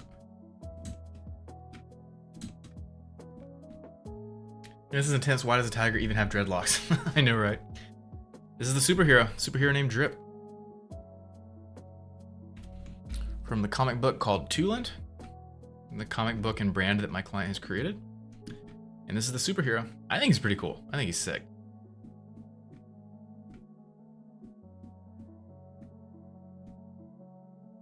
You guys should check it out. Look up Tooland Comics. Been trying to figure out how to do it for hours and it took like 3 minutes. I know. I'm glad that helped you out. Yeah, it's actually a super simple process to convert a material to a texture. I'm glad that helped. That makes me so happy.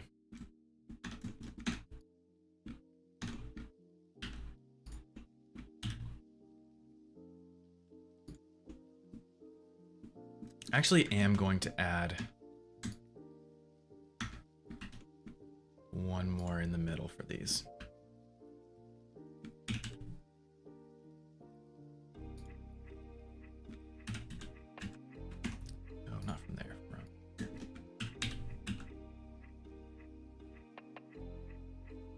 Technically don't have to do this because the physics will take care of it, but I like being able to see kind of how it's going to lay in the final. Actually, this one needs to lay a little different. If it's coming off the shoulder right there. Oh, there's Old Drip. Why is he in here?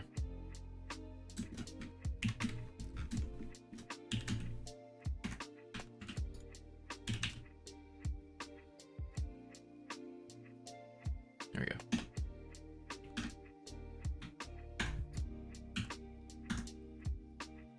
So that one's good. This one.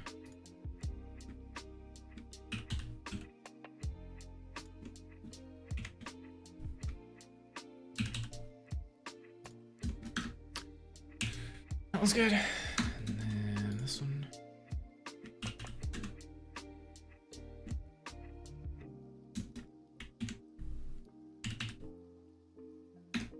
That one's good.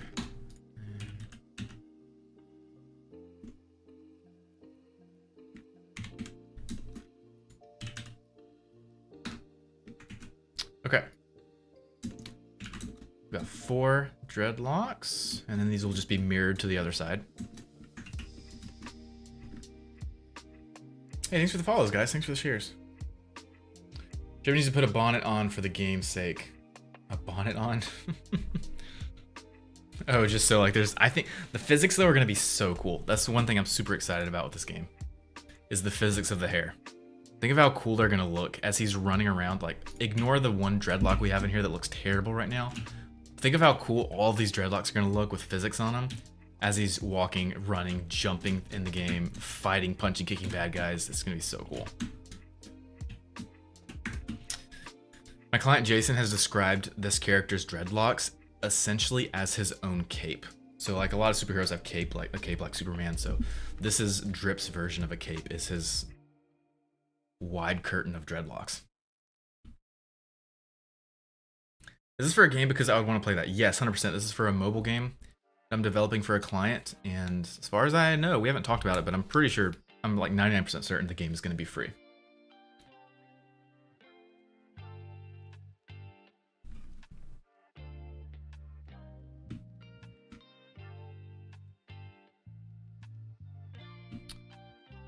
Okay, back to Blender.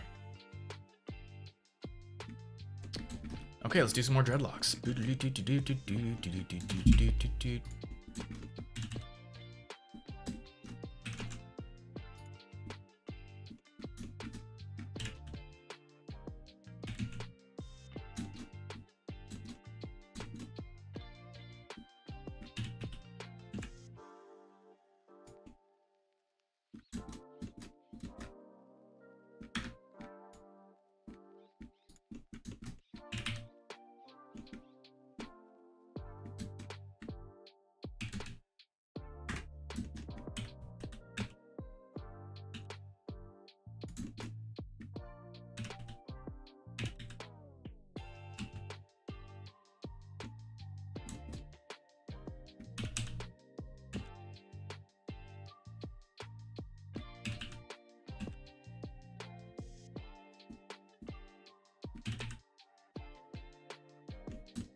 I need some shadow in here, some ambient occlusion.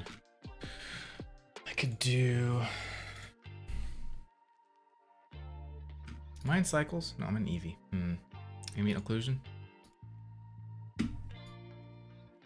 There we go. That gives us some shadow. There we go, that's nice. Now I can actually see better where this stuff is.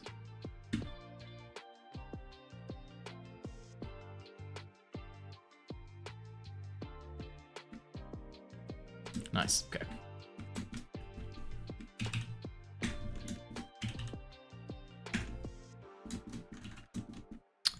And that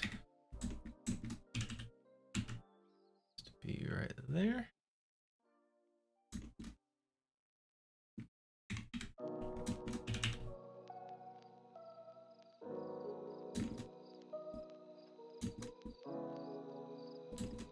Beautiful. So now we should have 1, 2, 3, 4, 5. 4 of them will be mirrored, so we should have 9 dreadlocks so far. And in the original hair, this one, we had 14, I think they were. Man, those are big. They're thick. So for those of you that missed it, one of the things that the client has requested that the dreadlocks be a lot thinner than they were in the original. And we have more of them. So we had 14 big juicy ones before. And now we're gonna have, I wanna say 20. We can't go too intense on the number of dreadlocks because there are gonna be physics on these dreadlocks and it's gonna be in a mobile game. So we can't go too crazy and kill our performance on the game. So we gotta be strategic about these. So I'm thinking 20, so.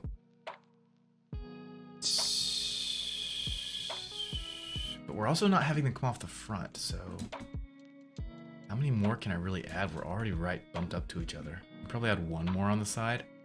Then I have to add the extras on top of the current ones. I'm gonna go ahead and mirror this.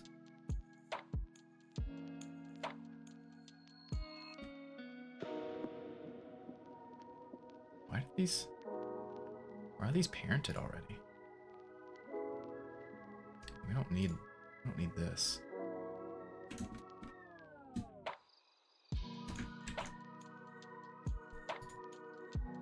There we go, okay. Now let's mirror it. Mirror on the Y. Nope, x-axis is correct. Nope, it's not. See it, nope.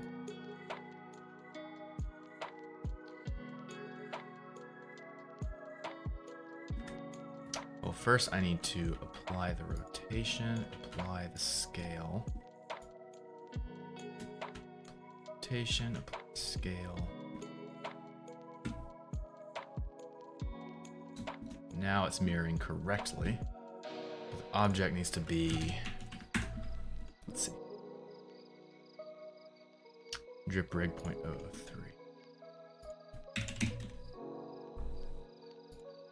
There. Now it's mirrored properly. And copy that. Boop. Okay, there's our 9 dreadlocks. We do need some varying width, or length, sorry. They definitely would not be all the same length, so.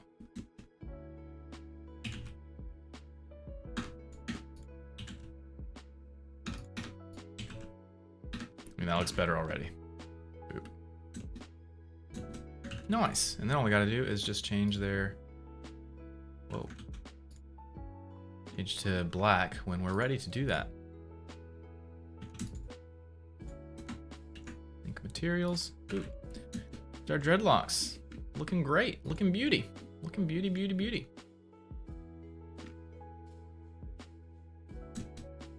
Still need to make a few more though.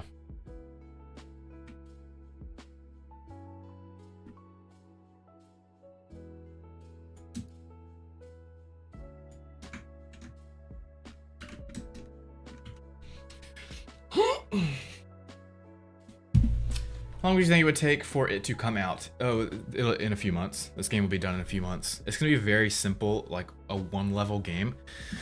The current plan is to just make level 1 really fleshed out. 1 enemy, 1 bad guy, or sorry, 1 enemy and 1 boss at the end. It's a 1-level game. Side scroller, 3D, and that it should be done within the next few months. The goal is September, October timeframe. And then depending on funding, future funding for the game on his end, then we'll add new levels hopefully in the future. Are the dreadlocks sentient because they look alive in that one panel?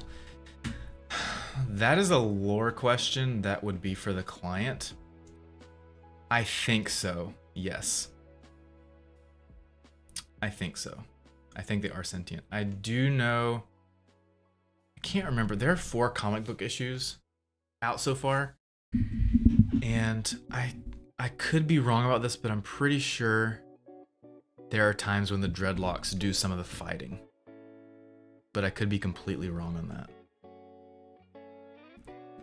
I do know that with the lore, there is a lot of the tech surrounding his suit and his moves is alien tech, but I don't know if that includes his dreadlocks as well. But you should check out the comics. I think they're pretty cool. There's a, let me show you guys this. If you guys look up Tooland Comics. This is it. This is the brand that the guys created. Tooland, there is, you can actually watch. He got a 20-minute cartoon episode created, and it is pretty awesome. It gives me like childhood Saturday morning cartoon vibes, Ninja Turtles vibes.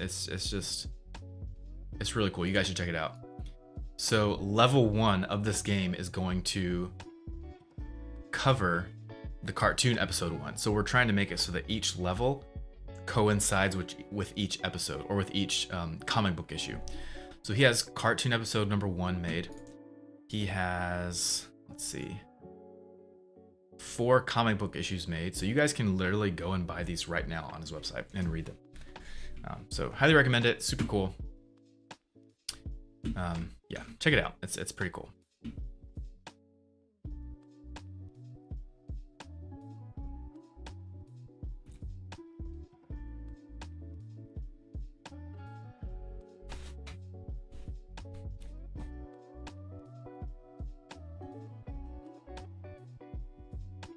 Hey Volk, thanks for the finger heart and the heart me. It means a lot.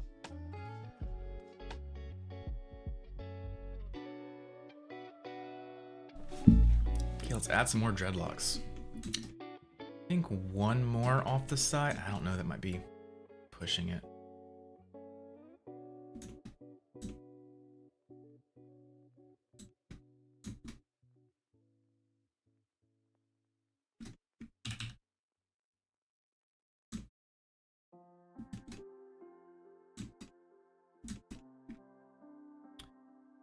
So now I need to make the ones on top.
It's a lot of dreadlocks.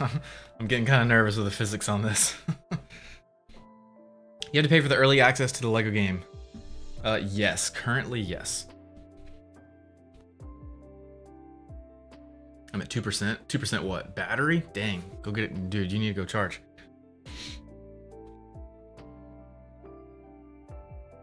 Yeah, so for the Lego game, I'm going to be opening up early access to that, hopefully in the next...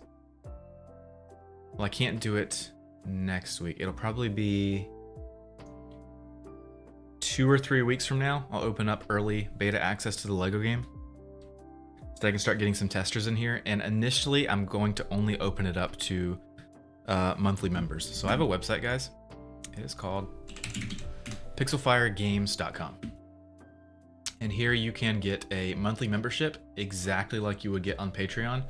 But by doing this on my own website, I actually get 97% of the revenue rather than only 92% of the revenue that you would get on Patreon. So I have my own Patreon system on my own website. You can get a tier and you'll get a bunch of perks for all these different, from these different tiers. And one of those perks is early access to everything I create. So check that out. Another perk that is my favorite perk of all the perks that I offer across all the tiers is the naming credits. This right here. Naming, you can't see it on TikTok.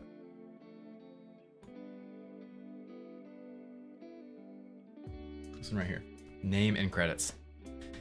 If you are a monthly Pixelfire Games member, your name will appear in the credits of every game I create. Not the Tooland game, because that is a client game, but all the games that I create personally through the Pixelfire Games brand. So like the Lego game, for instance, your name will be in the credits. So you can go to the game menu in the Lego game, go to the credits, and then see your name in the credits of the game live. Super cool. It's my favorite perk that I offer, I think. So yeah, I love it. Super cool. So check that out, and that's how you get early access. The early access is on the Ember tier currently. I think I'm going to actually add that to the Spark tier, so even if you're on the Spark tier, you'll get early access to stuff. So that's that. Okay, so how many dreadlocks do we have here? 9, 10, 11, 12, 13, 14, 15, 16, 17. We're still only gonna have 17. This is tough. X.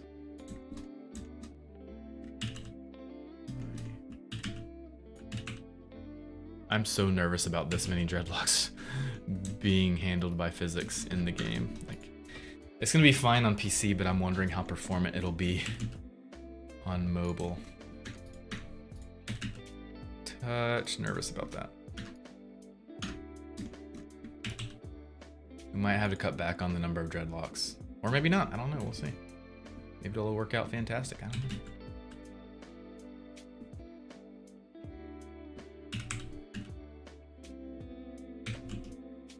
Do that. And do that for the other ones.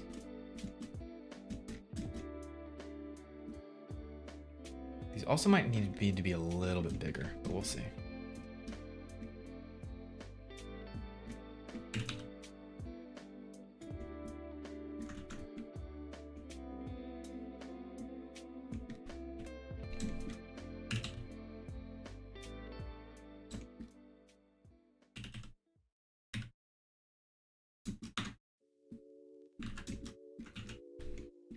Okay, we've got 10, 11, 12, 15 dreadlocks. Crafty, thank you for the team bracelets and the GGs. Means a lot.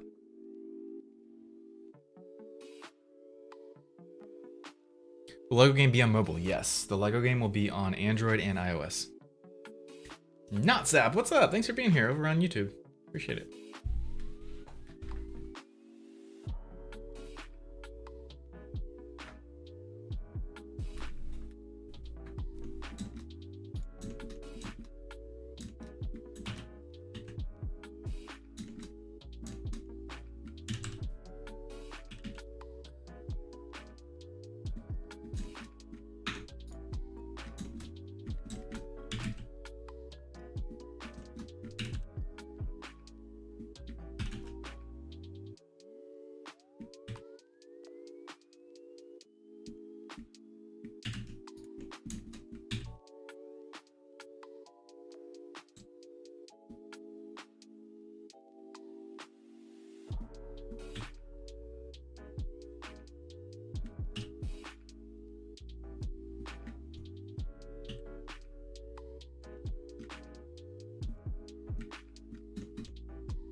Whoa.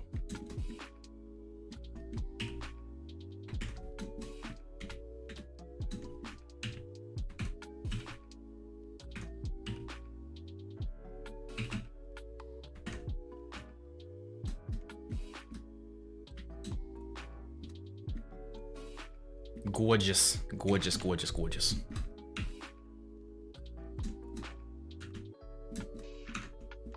Oh, these are too long.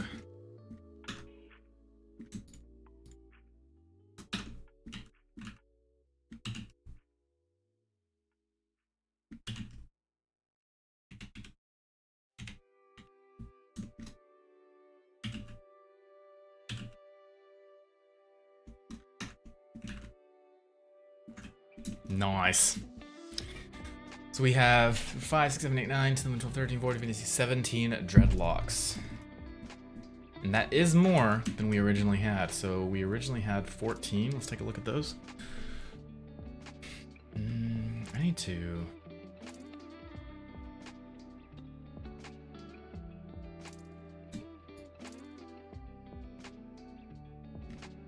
move new collection, new hair. Okay, turn that off. Man, those old dreadlocks are thick. Goodness gracious.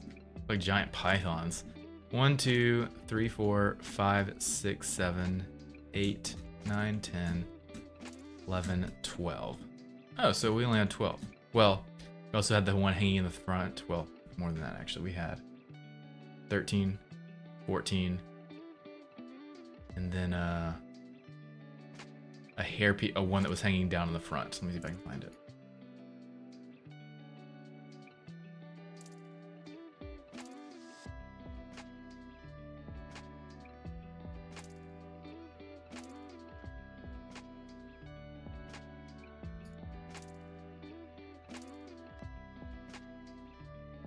Oh, it's not on the new, it's on the old one.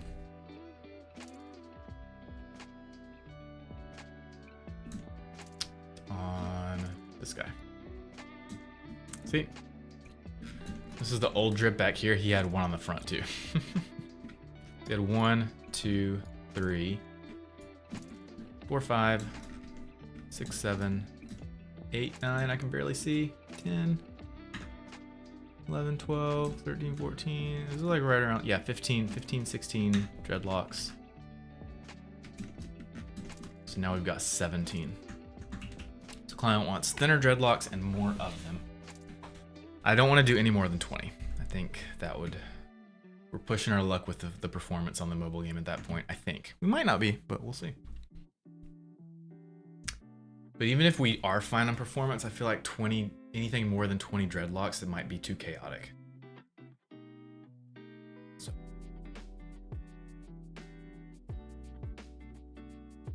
What game engine? We're using Unity. Every game that I create uses Unity. Oh, okay, bye. I'm at 1%. See ya. Hey, thanks for the shares, guys, and the likes and the follows. Appreciate it. So he's Emmett from the Lego Movie? Who's Emmett? Me?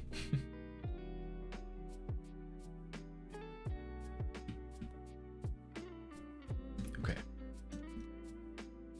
New hair. Boop. Okay. I don't really see anywhere else I can add dreadlocks on the sides. Unless I have them come out from in front of the ear. That might look weird though.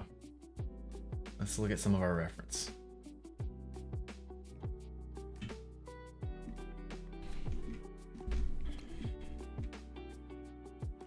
It's all behind. It's all behind. It's all behind. All behind. All behind. All behind.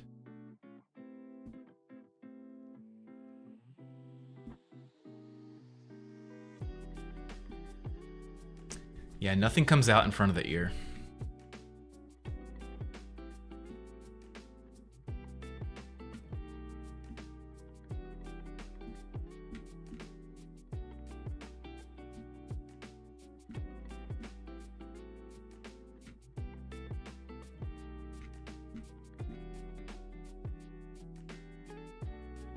The dreadlocks have some really fun texture to them. Look at that. I don't know if we'll get that detailed in the game with texture, but I'm kind of hoping we do because that would look super sick in the game. Not that texture, like that looks too much like hair, but this looks like, it kind of looks like a wrapped handle of a sword, like a samurai sword with a wrapped rubber around the handle. I love that look. That's for the dreadlocks. So if we end up doing some type of cell shading thing, I think that could look super cool on the hair.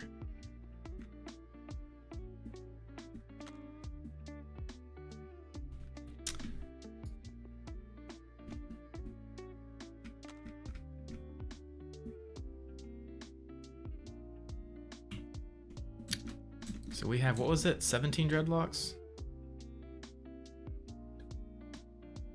17 dreadlocks. Could add a few more on the top, but I kind of want to stick with 17 for now. Also still seem a little short, but I also don't want to get too crazy. Let's go a touch longer.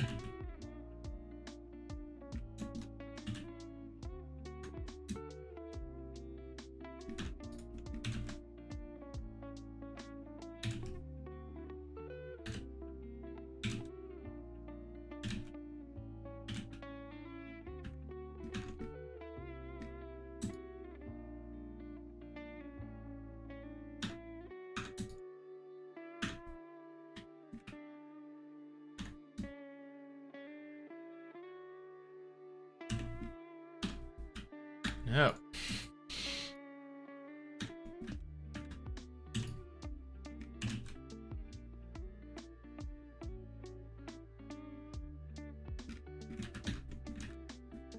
That's good, at least for now. The suit looks more blue in the references. Yeah, I think it's just the...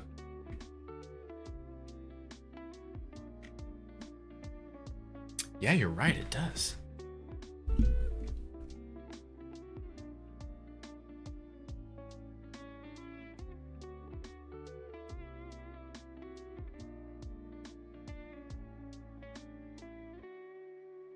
I wonder if that was just an inking choice for the cartoon, just so that it wouldn't clash with the black and the dreadlocks. That is a very good point. I need to actually ask my client about that. Does he want the suit to be more blue?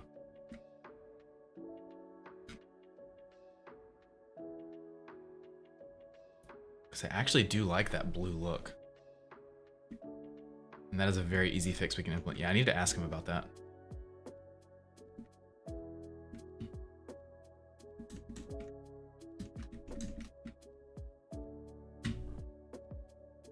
Okay, let's get all of these into Unity.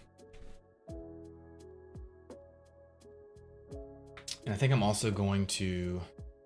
I think these will end up being just the bone physics, but I think for now I'll just do mesh physics just because it's going to be faster to look at. It's going to take a long time to add bones to all these for now, so I'm just going to do mesh physics in Unity for now. Yeah. So I believe if I export these curves, they should convert to meshes automatically. So I should just be able to parent these.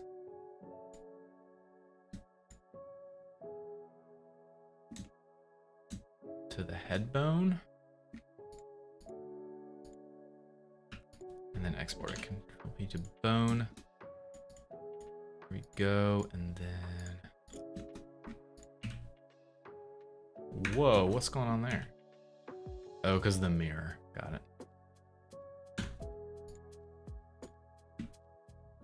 So what needs to happen is the mirror.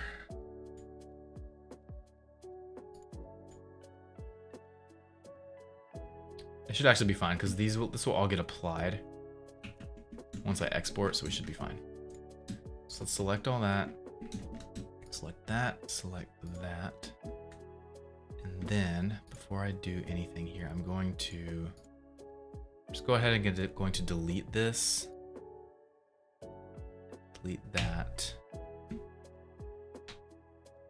So now there should be no physics. Yep. And then I just need to export this. Export FBX.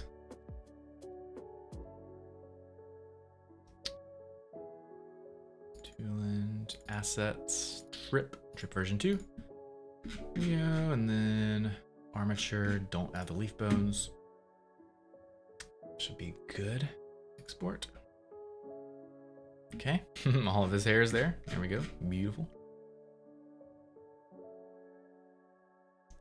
Then we need to add again. Create other, magical cloth. There we go. And this is going to use mesh cloth for now. Source renderers is going to be these guys.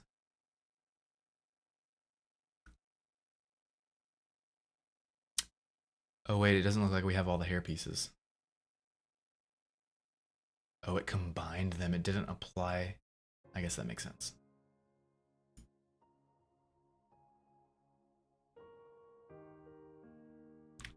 Actually might be fine to stay mirrored like this because it is just mesh. I'll just leave it like this for now. Okay, so cloth, source renders, boop, 2, 3, 4. Actually, you know what I think this is gonna do? I think this is going to treat all of these dreadlocks as one piece. So it's going to be more like a skirt or a big piece of fabric rather than 17 individual pieces, I think is what's going to happen here. But we'll test it out.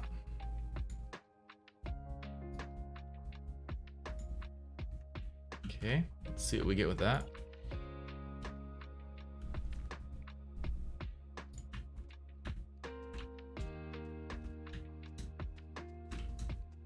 Nothing at all. So what we have to do first, we also have to add the colliders in there. Collider list is this guy.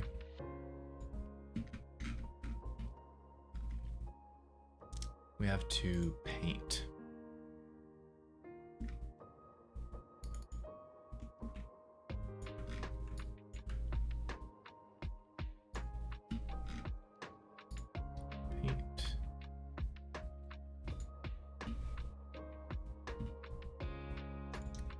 Top are going to be thick. Where's my gizmo?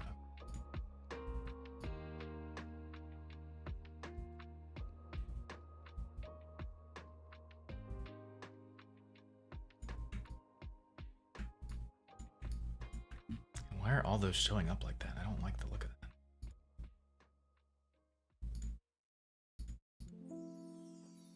Is that the mesh it's making? Why turn that off?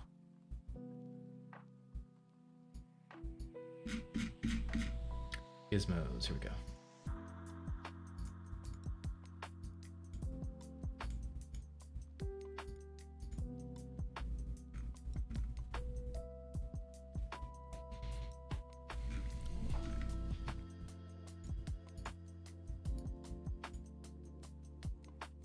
Those are the points, so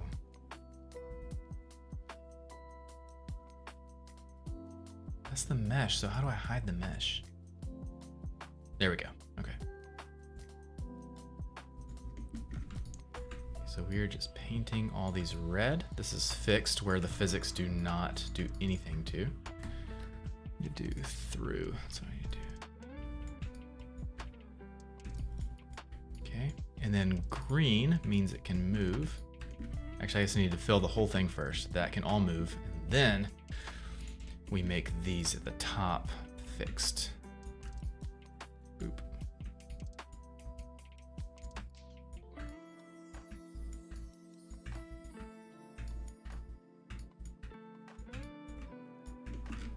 Okay, that should be good. Point size, bigger.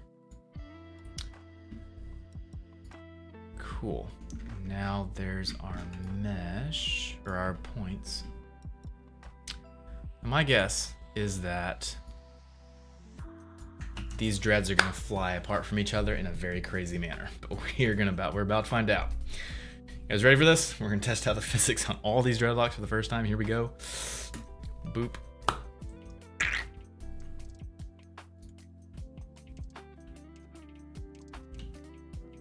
Okay, so it's actually treating them as individual dreadlocks. That is performing a lot better than I expected for the first test. And this is using mesh instead of bone. Maybe I should just use mesh instead of bone. Now there are some dreads that get stuck in there, and obviously they're way too floaty. But that is a good first test. me run over here. So this isn't actually going to be a 3D movement game where you can go backwards and forwards. It's really just going to be 2D side scroller left and right. But I haven't added that implementation into it yet, so here's a closer up. So yeah, it looks, so a few things is we have to make it so that we have to turn self-collision on so that these dreadlocks don't collide with each other. We have to add colliders to the body so that the hair doesn't collide inside the body. And we also need to add, these dreadlocks are not preserving their volume. They're kind of like shrinking and flattening into themselves. We want them to preserve their volume. So I might be able to adjust this even while we're during runtime. Let's see.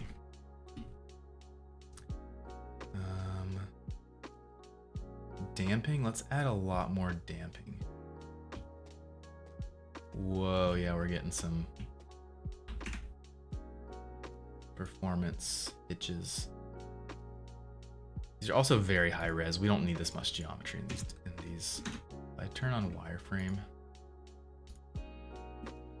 No, that's not too much. Let me convert it. Object. Convert. Where's convert? Oh, is it hidden? It's hidden. Convert to mesh. Yeah, that's a touch too much geometry, I think, for a mobile game.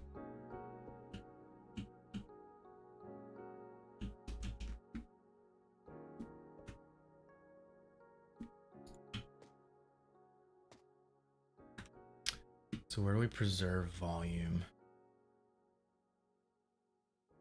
Distance stiffness, no.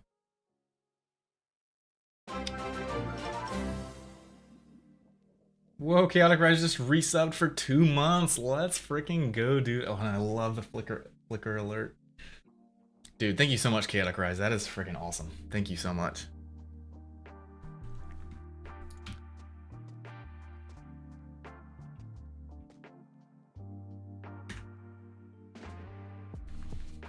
W's in the chat for Chaotic Rise. Okay. Max distance. That would help to have a max distance. Yeah. I don't know. Maybe we should have a max distance. Well, I'll just add it. 2 more. There you go.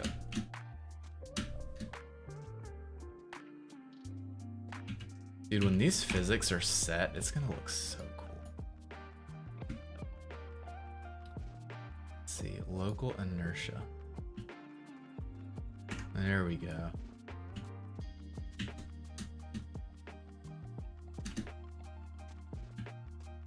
They're still just very floaty.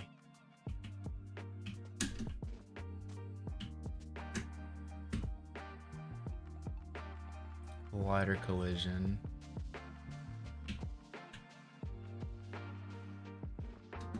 There, now they're actually interacting with the collider that's in the spine.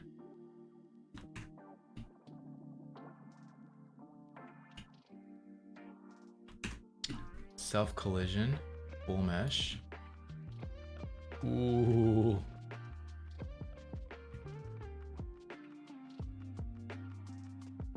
Yeah, that's a, I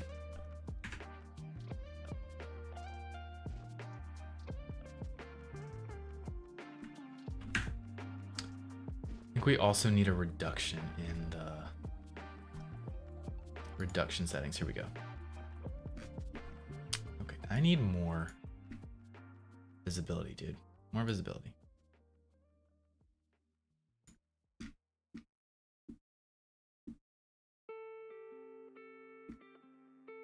Okay, so yeah, this needs to be reduced by a lot. Yeah, so that's way too many points.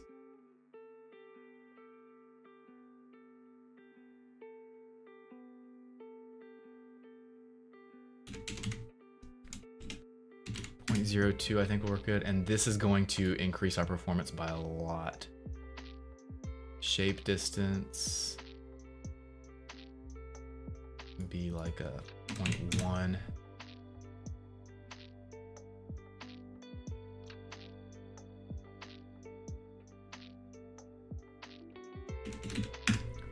try that. Whoa, whoa, whoa, whoa, whoa.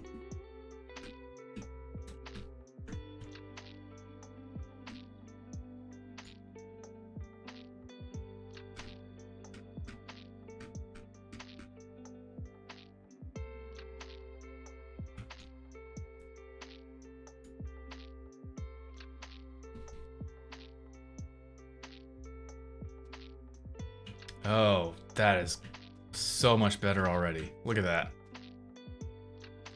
Now they are all keeping together, which is what I anticipated happening at the very beginning, where it would all stay together, kind of like a fabric. Yeah, we definitely want them to be individual meshes, and I think the reason for, yeah, so the issue is this right here. Shape distance. Decrease that.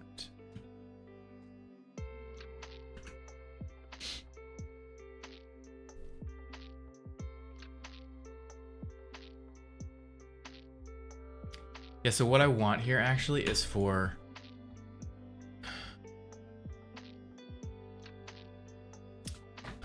each mesh to be its own cloth. So does that mean that I have to make a different Magicka cloth component for each strand? Can I not combine them all as one?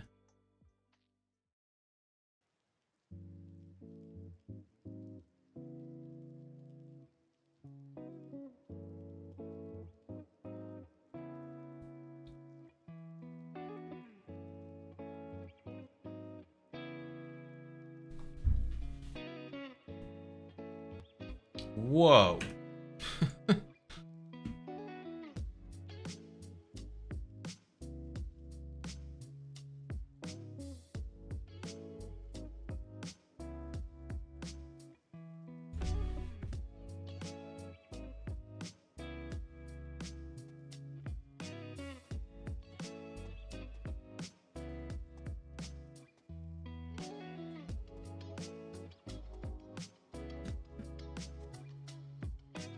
Yeah, they're also still just not heavy enough.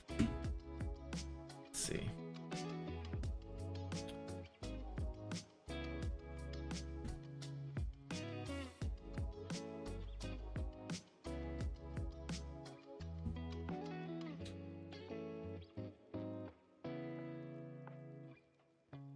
No wind for now.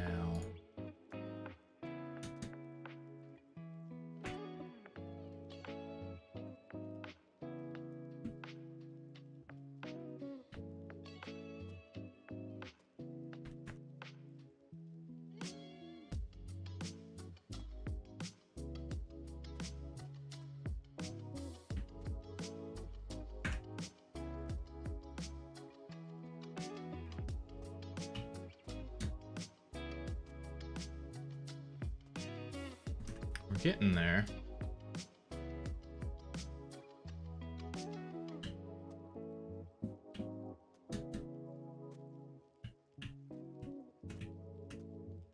We still really need self-collision on, so I'm going to turn that on full mesh. There we go. Now it's not colliding with itself. That looks a ton better.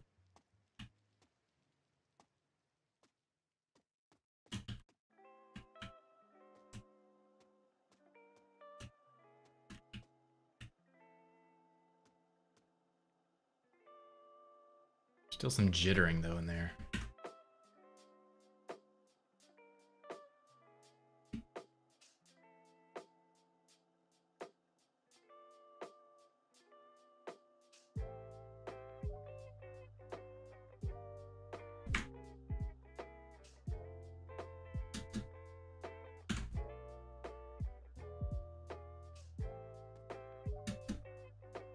No idea what backstop is.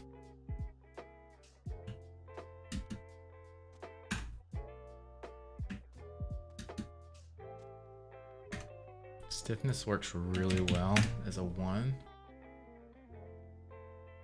Particle speed limit.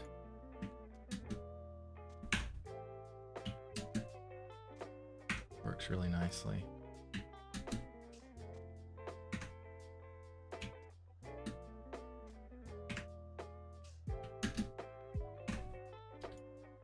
a 6.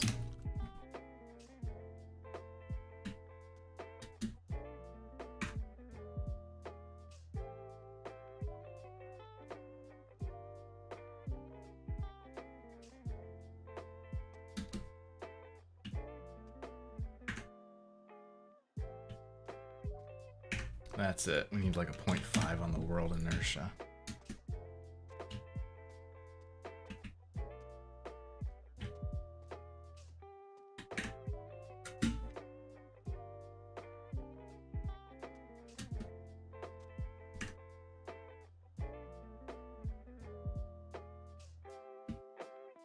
Gravity.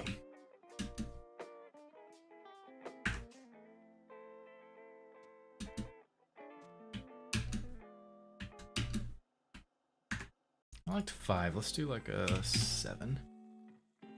You know, be beta tester, please. Yeah, I need to actually talk about testing this game to the client. I'm gonna have to ask, because this is not a game. This is not my game. This is a game for a client. I'm gonna have to ask how he feels about beta testers. Right now it's still very early. It's just gonna be me and him that are testing, but I'm gonna see if he would be open to opening this game up to you guys to test. So we'll see. Ball Boomo, what's up? Thanks for joining over on YouTube.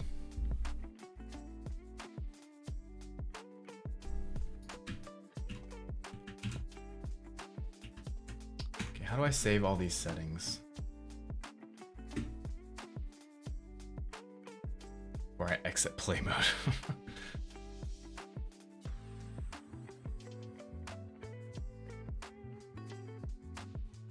Save.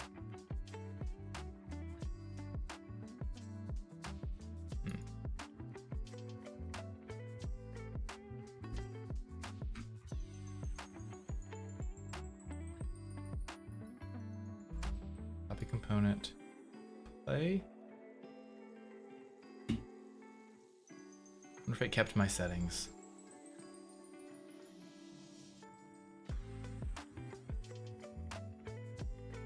I don't think it did, so hopefully this will work. Paste component values. Awesome. Okay, cool. Cool.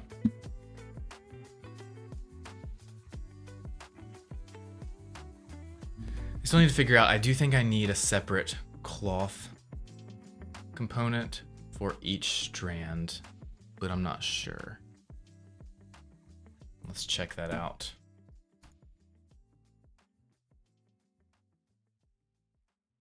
Cloth about.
Yeah, so mesh cloth is more realistic than bone cloth, but I might need to do bone cloth just for performance sake.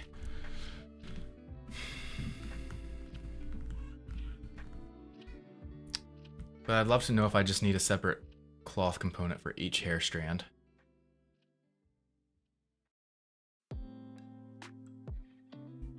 Mesh cloth requires read write. I've already got that on.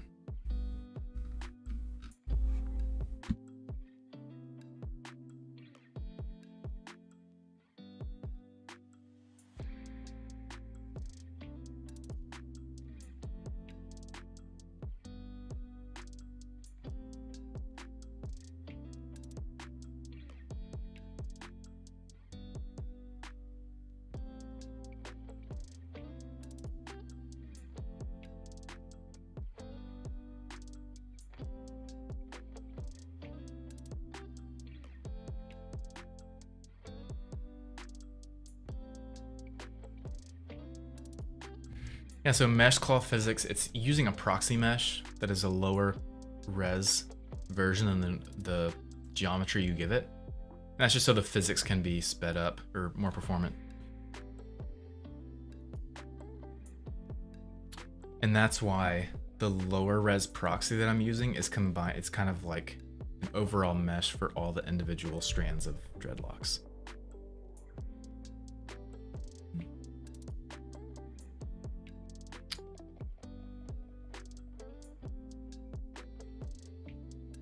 So I think I might need a separate Magica cloth component for each hair strand, if I want each dreadlock to behave as its own physics system.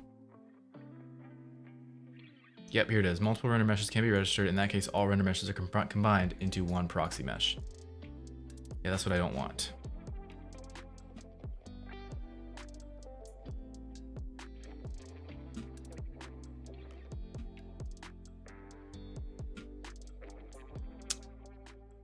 So what I need to do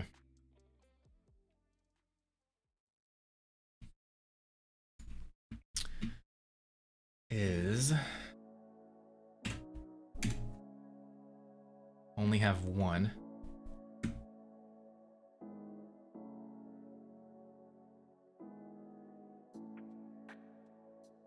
Yep, like 4 for now.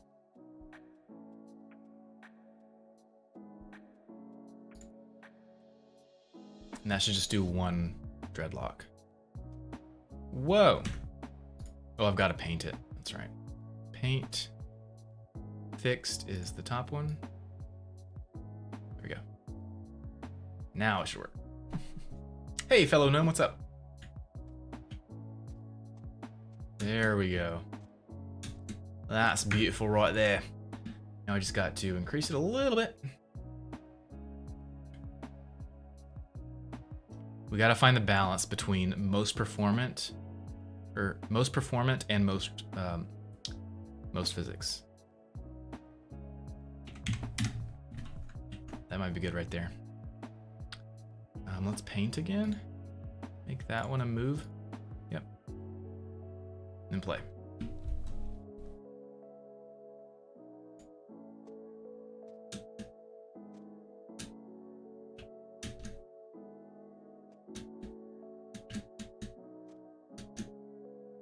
That looks good. We could actually a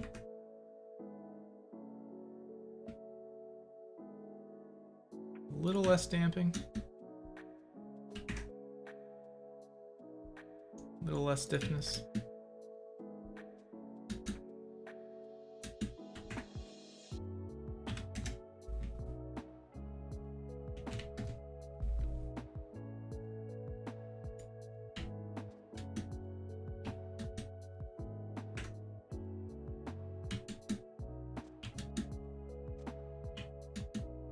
That looks good. That looks good for now.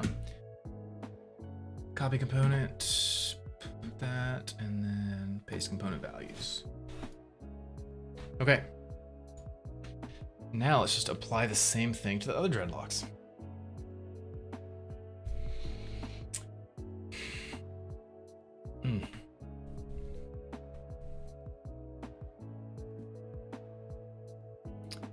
That's crazy though, so I have to have multiple of these components.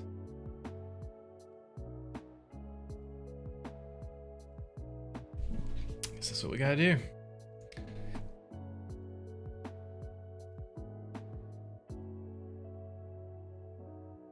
Good. Okay.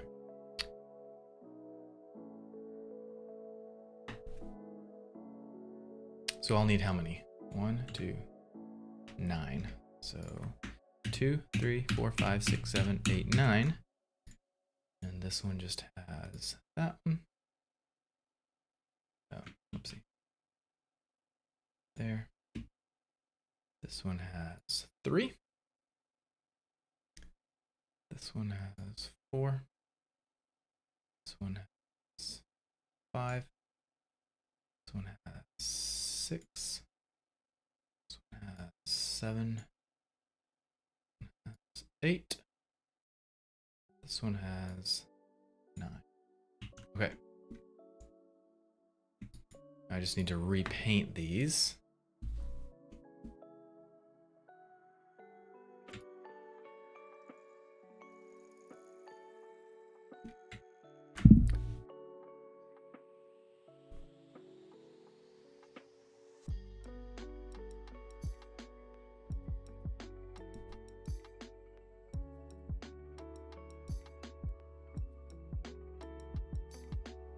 So this is actually covering 2 separate strands because it didn't mirror. It didn't apply the mirror modifier when I exported.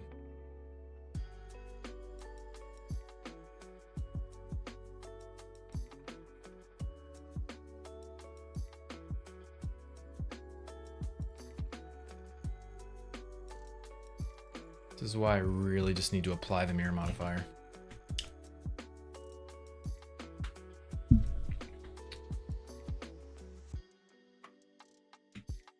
Oh, that one looks the same.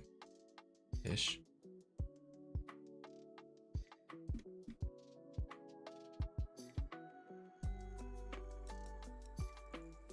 Need to paint them.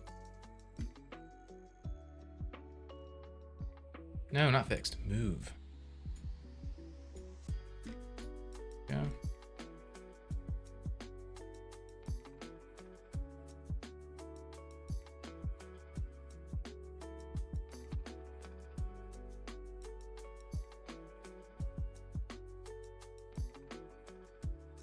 Should be fixed at the top.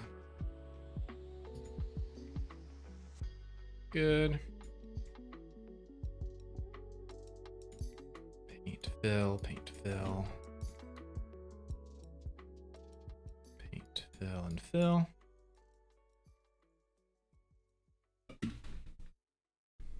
Good. That's a lot more than the other ones.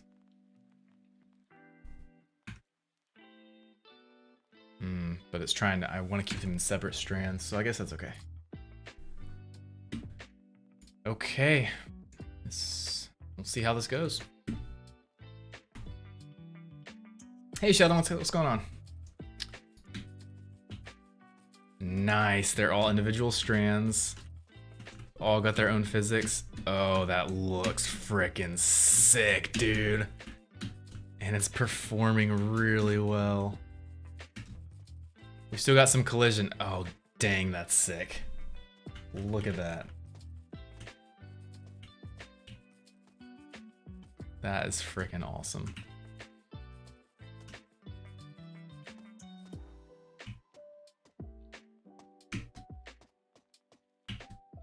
This is gonna be like the coolest mobile game ever made. This is gonna be awesome.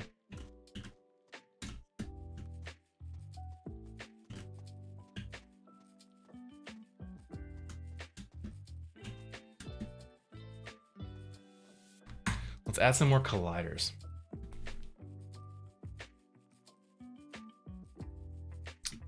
Okay. So the hair that doesn't actually go through the body. Yeah, that's good for spine. Need one for the head.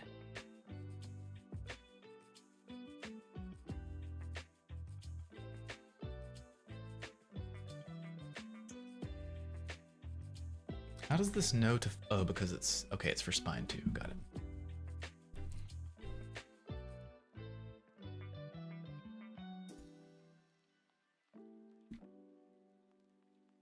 Actually,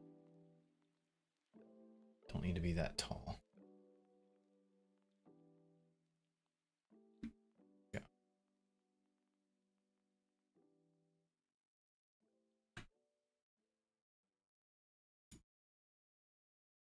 That should work better as spine. We have shoulders though, so I might just do separate colliders for the shoulders.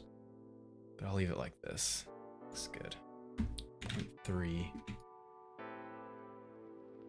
There we go. Then for that spine, we also need a collider. So collider.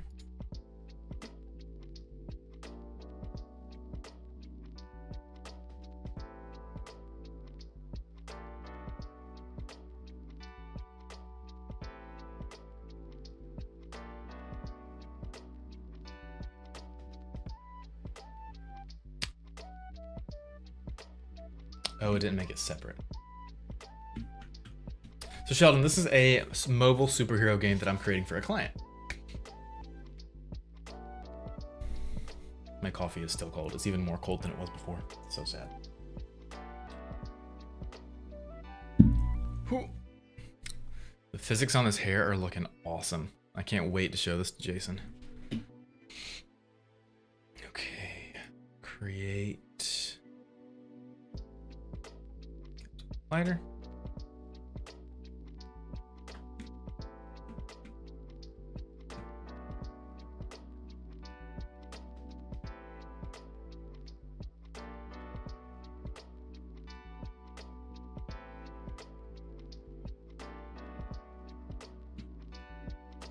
So right now, guys, I am adding colliders to the body so that the hair does not pass through the body. That is what I'm doing right now. Okay, that should be enough for the bottom. Now let's add one to the head. Head collider.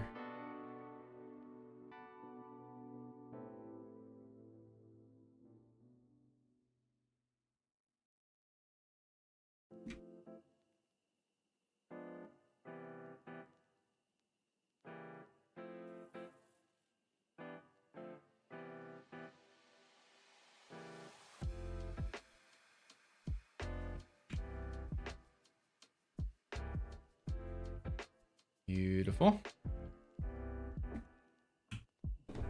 Okay. And now to the cloth settings, I just need to update the colliders. Collider, we've got that guy, that guy, and that guy. Okay. I also need to add the shoulders in a bit, but I'm gonna go ahead and do that, so, or at least test it out with this one. So can I copy this list? Yes, and then paste it to all the other ones. Yes, nice. Beautiful. Okay, let's test. Oh, don't want to duplicate. Let's test it out. Do you have a streaming schedule? No, sort of, not really. Okay, that looks better already. We're not getting any, well, we're getting collision around. But you see it's actually, it's like not passing through that section, but it is passing around on the sides. So I need to just make them wider. Stream schedule. I don't have an official one like written out anywhere, but typically what I've been doing, this is an ideal stream schedule, guys, right here. It doesn't always happen, but this is my ideal stream schedule. Friday night and or Saturday night, but usually just one of the two nights, I will do a gaming stream. So I'll play a game like Minecraft or a Lego game like a Fortnite, like a Star Wars Skywalker Saga, something like that. That's usually Saturday nights or Sunday or Friday nights from like 8 p.m. EST to 10 p.m. EST. And then during the day, usually in the mornings, like right now, from around 9 or 10 a.m. EST up until like 12 o'clock p.m., 1 p.m. EST, I will do a game dev stream. So either developing this game for the client or the Lego game that I'm creating, the personal project. And that is, I'm trying to do like at least 3 days a week. That's ideal of that. So yeah, usually like 3 morning, mid-afternoon streams during the week, and then 1 gaming stream on the weekends. It's typically what I try to shoot for.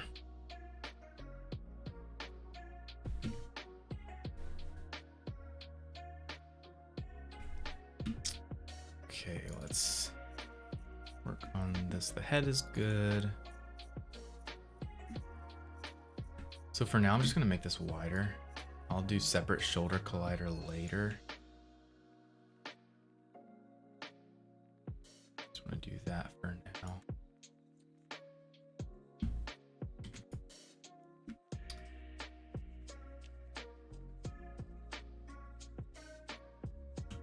Okay, that should work really well.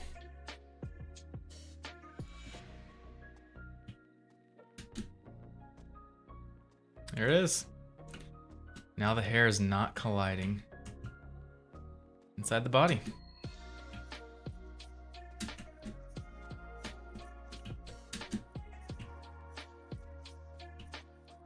Whoa, nope, got stuck. Dang, that looks sick. I can't wait to test this on a mobile device to see if it stays this performant.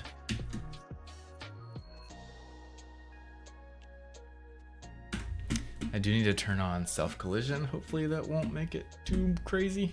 Oh, it's already on, cool. Sync mode, what is sync mode? Self-collision.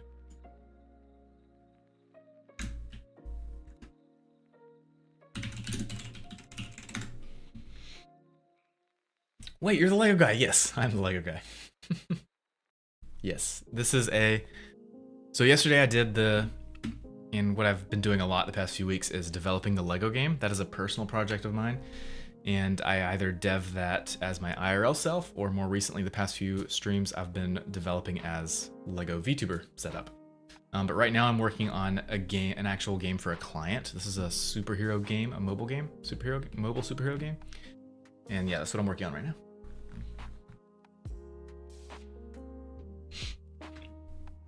Hey, self-collision.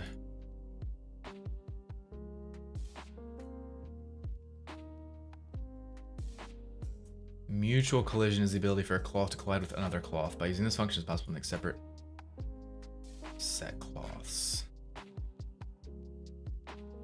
Where is mutual collision?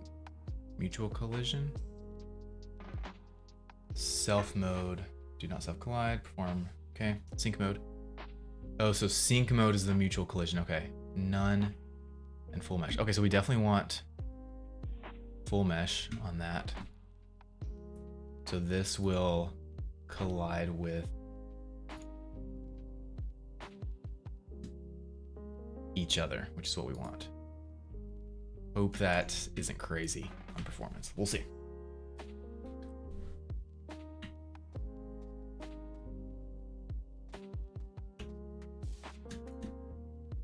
Sick, dude. The dreadlocks are still very, very fluid. As in, they don't have as much weight to them as they need. But dude, that is looking sick.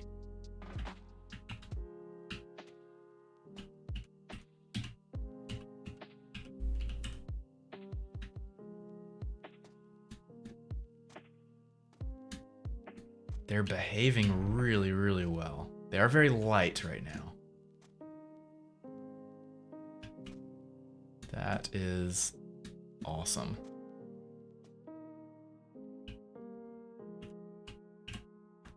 I think I need to adjust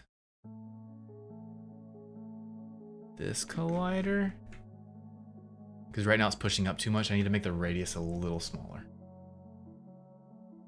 Yep, there we go. Now it lays nicer. Make that a 0.1.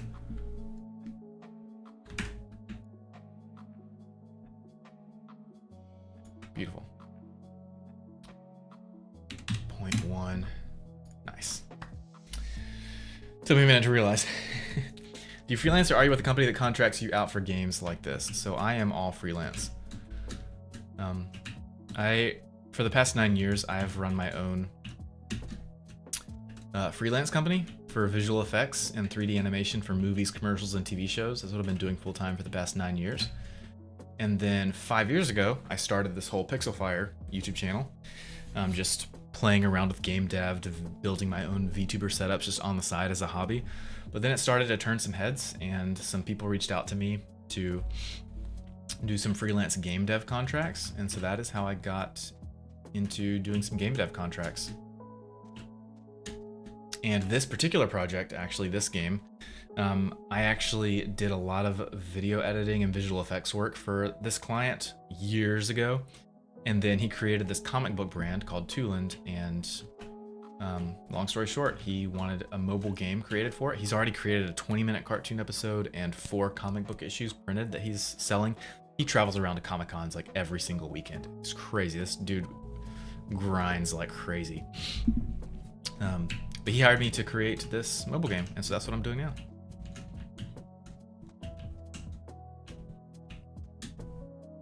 But that looks really, really good.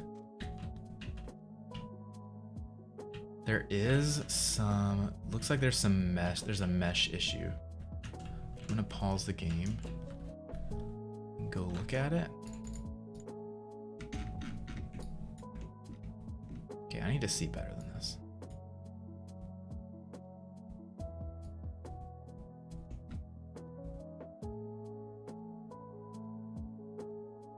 Whoa, not speed. What is that in here? That's what I want. There. Looks like there's some issue on that one. What is that? 0.008. What is going on there? Number 8. It's that one.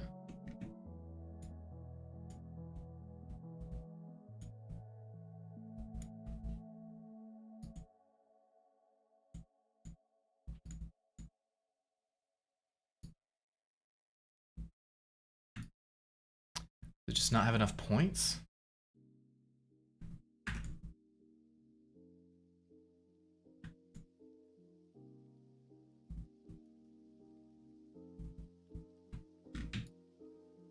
Let's try that.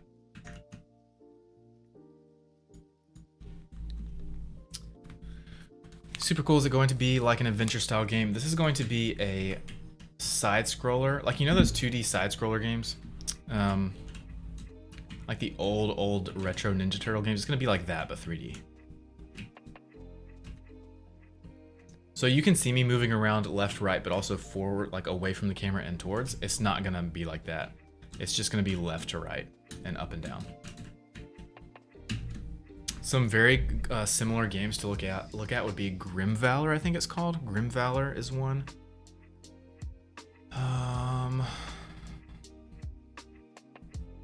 Actually look up. I have some game references on my phone that I've been looking at. Spider Fighter. Spider Fighter is one. Grim Valor. Oddmar. Oddmar is a 2D game, but it's the same platformer, side-scroller type game. But yeah, games like that. 5 Therians together, what's up? How are you doing? Yeah, I'm doing good. How are you?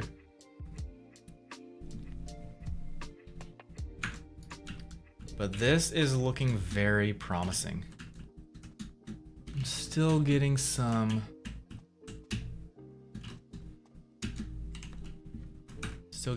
weird mesh stuff happening.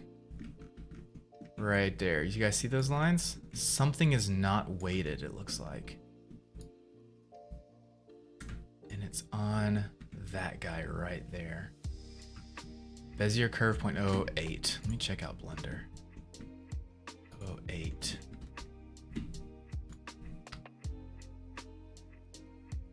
Oh wait, I didn't do weight paints because I'm just handling it in Unity, so look here.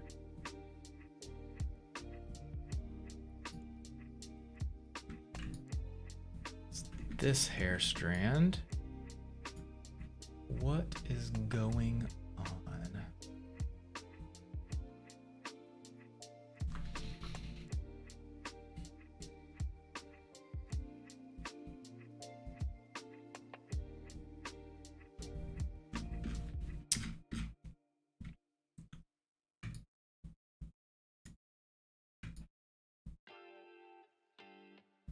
It's almost just like it's not.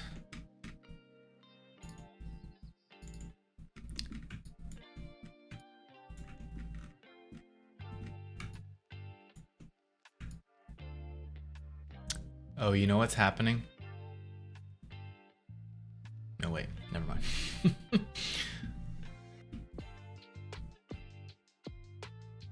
Still only using the one renderer, which is this.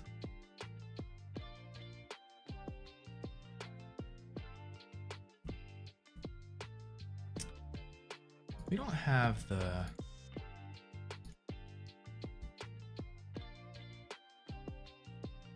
Mesh compression is off. Okay, so that's not anything. Maybe a weld vertices is happening, or...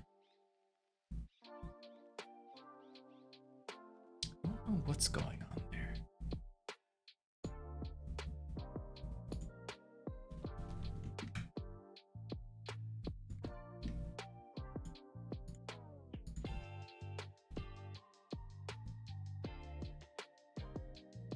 Painted correctly, right?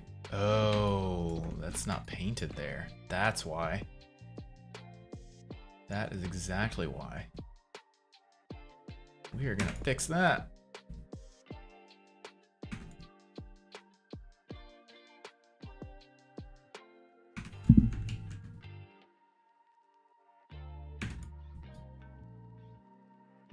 Okay. That's what was happening. Those points on the hair were not doing anything. That's exactly what was happening. Okay, that should fix that.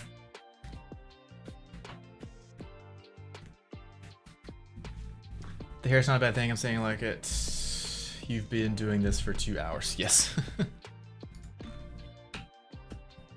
Nice. Now all the hair is moving correctly. I love it so much. I do think the head collider is still pushing the hair out too much. So let's just decrease the radius by a bit. There we go. So now it won't pass through the head. There we go. 0.096.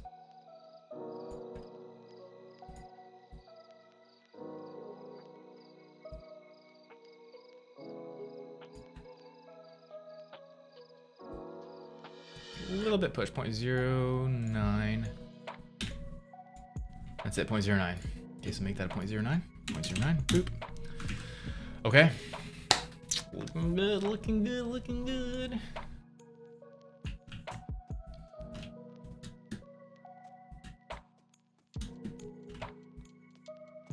Oh, look at it drooped over the front. Guys. Guys. Guys, look at it droop over the front. Just need to add a few, add a collider for the chest so it doesn't collide into the chest, but it's drooped over the shoulder. Guys, this is going to be the sickest game ever. Oh my gosh.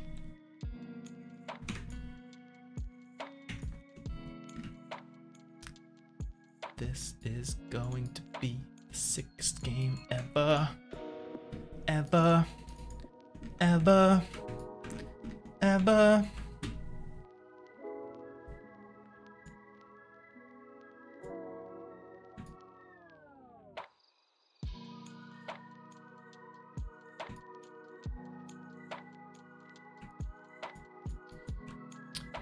Let's go ahead and add the shoulder colliders in here.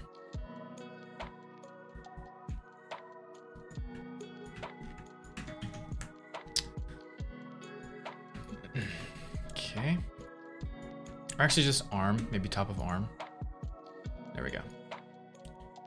Arm, create other magic cloth, capsule collider. Radius.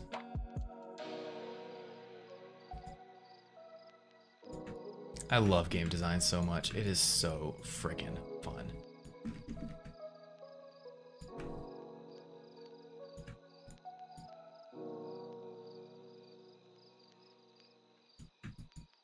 Okay, there's that. Now let's just add one to the right arm. Create other magic cloth, capsule collider. Whoa. Okay. Copy all the values, copy components, paste the values. Boop.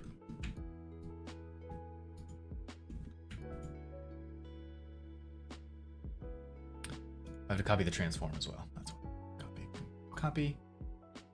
Component. Paste. Component values. Boop. Look at that. It's gorgeous. It's gorgeous. Okay, so now I just need to add those colliders to all of the cloth meshes. So we got the 3 already. Now we just need this guy. Boop. And this guy. Boop. Okay. Now we have 5 different colliders, all keeping the hair from going inside the body. We can add more later, but we might not need to. Okay, what is this? These giant gizmos. I need to get those out of there. I know that that is a Magica cloth thing. Can I just... Or actually, it's a collider thing, I think, maybe. I don't know. If I turn these off. Yeah, it's a collider thing. So... Nope, not that. Nope, not that.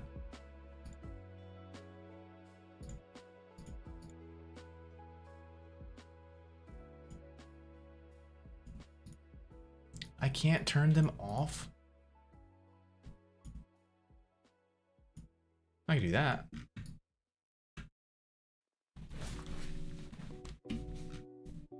Maybe it's in the settings down here. Gizmos.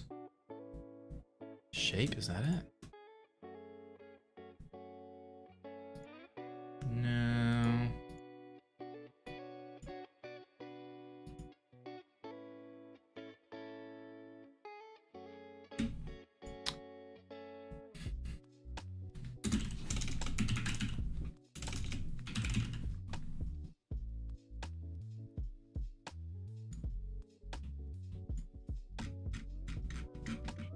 Oh, well, that's better. Okay. Okay, here we go. Let's test it now. Test the collisions. Are you the only one making this game, or are you working with other people? I am the solo dev. I am making this all by me onesies. Whoa, ton of chat messages. I'm sorry, guys, that I've not been following chat so much. I was here earlier when you had only 1 dread. You've got all of them now. It's looking good. Thank you, Off J5Y. I appreciate it. I know nothing about game development, so super cool to watch the thought process. Thank you. I appreciate that. Yeah, and guys, all of these VODs are on YouTube, so if you want to watch later... Oh, that looks beautiful. Look at that. That looks insane. And it's barely colliding with... There's a few spots that it's colliding inside the body. Just need to add a few colliders there, but this is... looking incredible. Oh my gosh.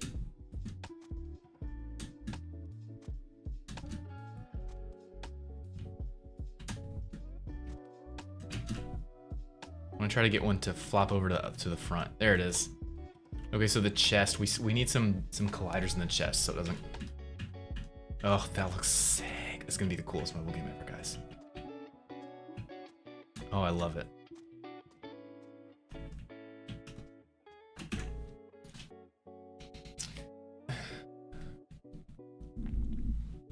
So yeah, if you want to watch the so I'm going to For this game and the Lego game, which is the personal project I'm developing, I'm going to do my best to stream as much development as possible. So far, I've streamed about probably 95% of the development. There's a little bit here and there, like 5 to 10% of the games that I just develop off stream because I think it would be like a boring process to stream, or I just am working and don't feel like streaming it or whatever. So there's a little bit that I don't have streams and VODs for, but I'm going to stream. I want to live stream and document the majority of the development process for both this game and the Lego game. So I'm super pumped for that. So if you're interested in it, if you ever miss a stream, then all the VODs are on YouTube. Be sure to subscribe there and check them out there if you want to see the whole process.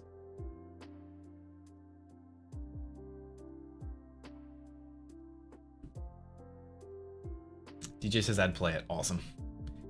So yeah, I'm the solo dev on this game.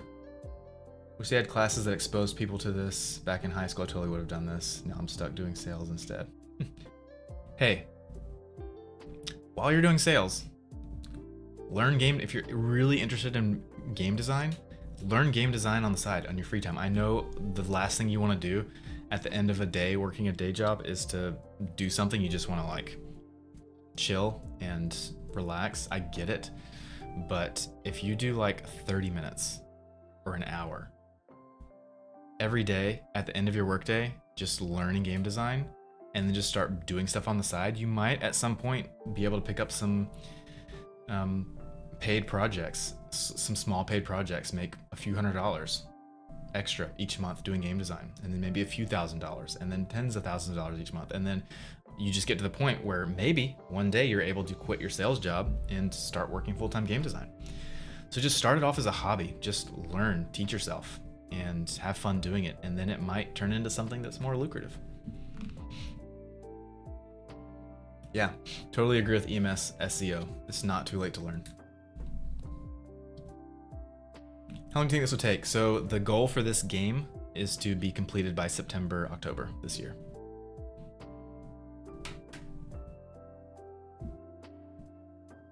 Any suggestions on where to start learning any courses? For game design,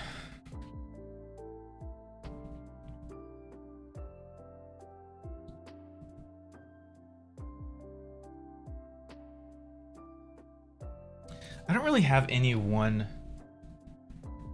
channel that I recommend for game design or even for Blender learning. Really just Google searches. Come up with something you want to make. Come up with an idea. Very, very small, very simple, very basic. Don't shoot for the moon when you're first starting out. Come up with an idea like, I want to make a game where you just roll a ball around on the ground and collect 10 coins and then you win. Game over. Start off with that. Download Unity, it's free. And look up, how do I make a ball roll around? There are a plethora of tutorials on specifically that. They're called roll-a-ball tutorials. Look up that. And within an hour, maybe two, you should be able to get a ball rolling around without knowing anything about Unity or game design. And just doing Google search, YouTube search, roll-a-ball tutorial, you should be able to get a ball rolling around in the game within an hour or two. And then you'll create a coin object, and then you'll learn how to pick up the coin, collect it with your ball character, and have text pop up where it says you won after you've collected 10 coins. You should be able to make that basic game within a few hours or a day maybe, without knowing absolutely anything about game design, just by following tutorials. So highly recommend that. Just Google searches. Google search very small baby steps for a game, and then just get bigger and bigger each time. So I'll actually find one for you right now. I'm gonna go to YouTube. I don't know where exactly I'm looking. I'm just gonna look, okay? Unity roll-a-ball tutorial. Okay. Let's see. Oh, I know. Two very good Unity tutorial places. One is Brackeys, and number two is CodeMonkey. I'll just show you guys that right now. CodeMonkey. Whoops, not CodeMonkey H. CodeMonkey, he is a very, very cool guy. He makes tons of tutorials. Tons of stuff. So let's look at popular stuff. Here's one. This is very long, but you can learn Unity beginner intermediate tutorial, free complete course, 10 hours long. I don't recommend that one. That's super long. If you have like a whole Saturday to do it, then just go through that project. That'd be super cool. Go through that video. Let's see. Let's see if he has any rollerball tutorials.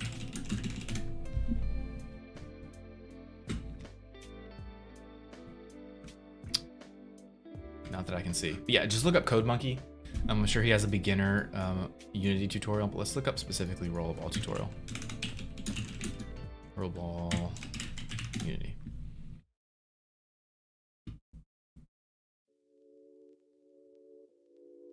This is the beginning of the series,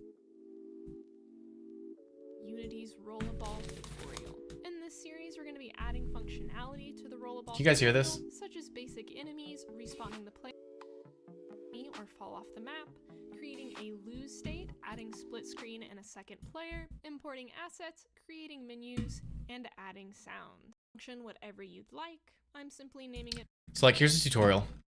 By the end of this tutorial, this is what your game should look like. It'll teach you how to add a menu, add menu buttons and stuff. Unity project and play within the script. As always, I hope this video was helpful. This is the final game.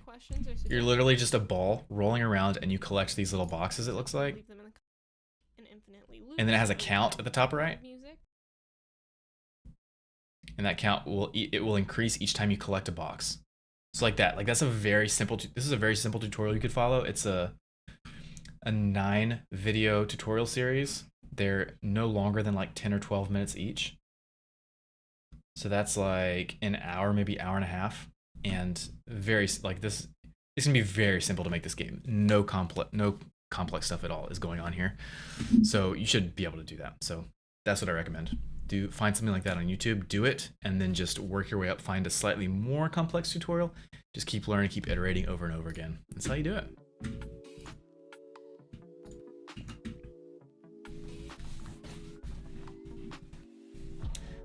Game where you're a hamster ball. I have not heard of that game. I love this so much. This is looking fantastic. Just need to add some more colliders.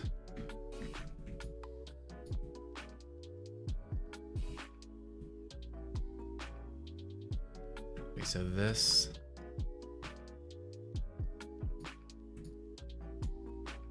I guess it would just be the spine one. Or it might be just another collider for spine two. I think that's what it should be, because if you rotate this,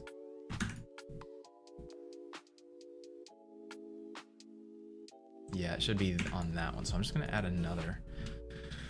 Let's see, create other magical cloth, magical capsule collider, boop. Okay, so now this is going to be the chest. So I'm going to do an X-axis and then just move it.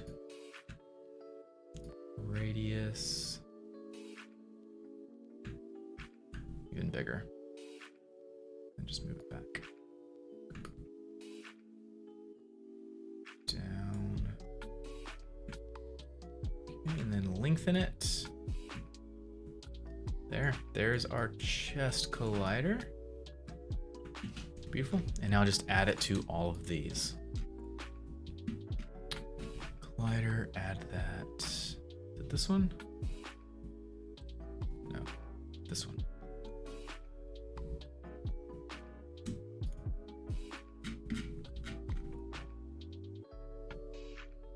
Boop. Nice. All those colliders stopping the hair from penetrating. Actually, there's a little gap right there where no colliders are helping. So what I needed, I could just take this one, move it more in and increase the radius. Bring it down.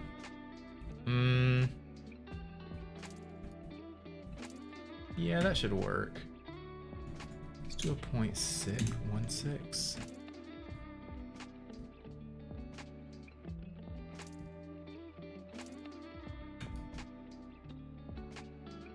There we go. Now it fills in the back from colliding there. Cool. So now there's not really any holes.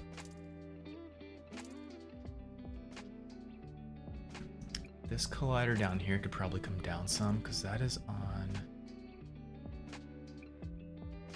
That's the spine, right? No, it's not.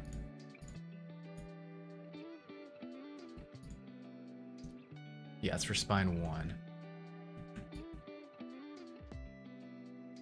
Also bring that in some. It's a little too wide.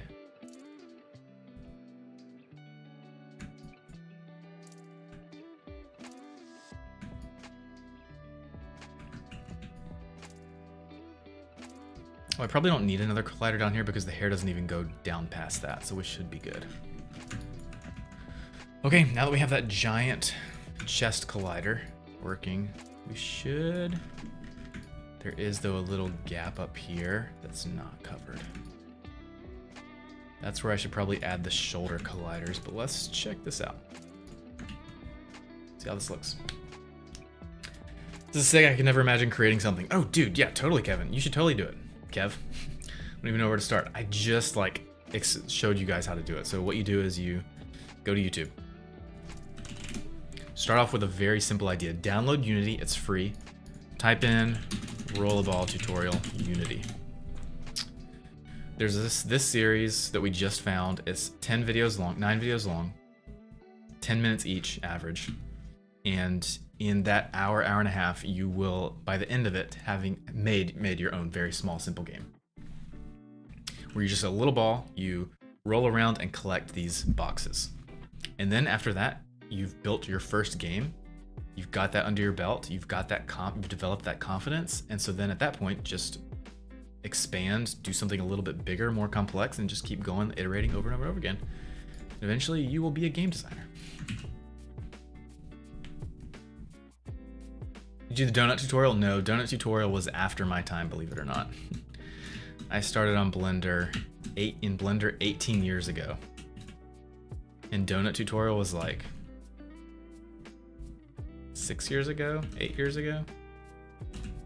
So yeah, by that point I was already using Blender in a professional context. Dude, this looks very good now. The hair is behaving beautifully. Oh, there it is. There it is in that small, tiny gap. It's getting stuck. Yeah. So... yeah, it's getting stuck in that tiny gap where we don't have a collider. So I need to add... probably a shoulder collider. I could do a chest collider, but I think shoulder collider would be best. Other than that area, dude, this is... behaving and colliding beautifully.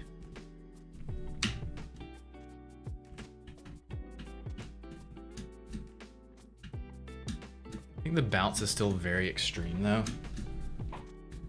But I'm gonna ask the client, because like realistically I think the dreadlocks should be heavier and they shouldn't bounce as much. But in the references from the comics, I mean that's underwater, so that makes sense. Like this one, the guy's like jumping. No, he's still in water there. But like this one, I don't remember what he's doing in this part of the comic, but his dreadlocks are like all over the place.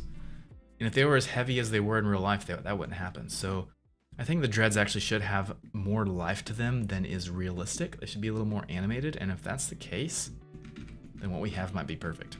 So if not, we can just change the physics settings and make them heavier. So.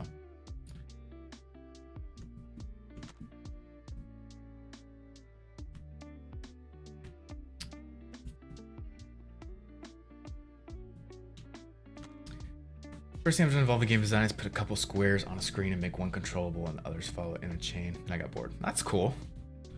Put a bounding box to keep the squares on the screen. So that was your first game. What was my first game design project? The very first thing I made? The very first thing I made was a shooter game. I followed, Unity had a tutorial. Let me see if I can find it.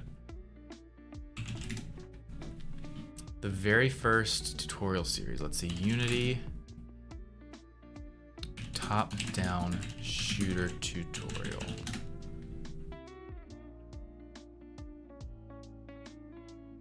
It was by Unity, and it was a long time ago.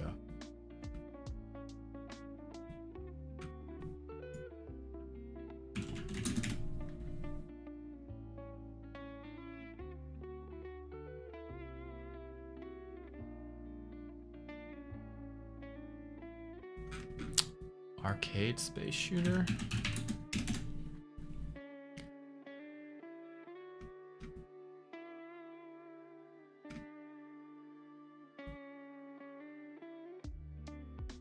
I think this, no, that's not it. I don't think. It was a top down, it wasn't first person. See if I can Google search it.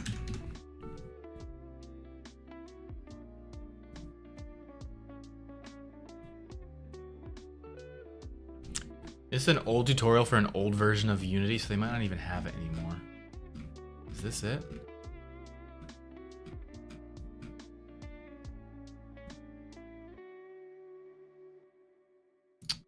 I think that's it. I'm not sure. It was a space shooter. It was a space shooter that Unity had a long time ago, but yeah, top-down basic space shooter. That's what it was.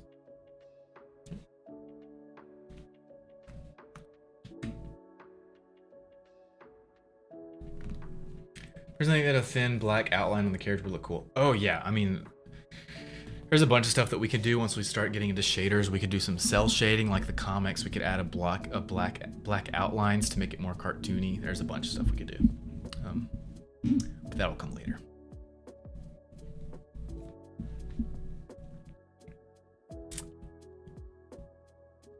Let me make these.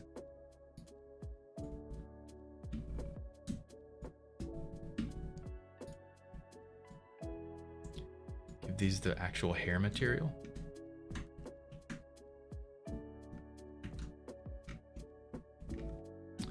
And then re-export this.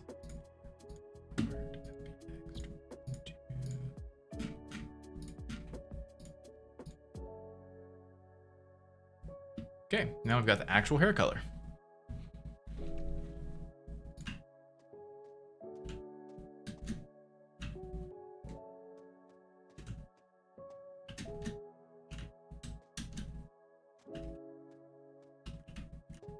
Oh, that makes me so happy.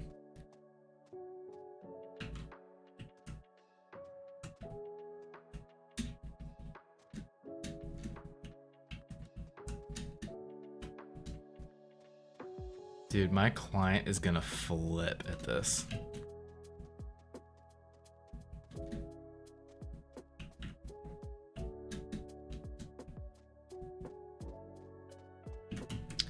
I also need to test this on my phone to see if it's as performant as it is on PC. What FPS are we getting on PC? I want to see that. Oh, still 200 FPS on PC.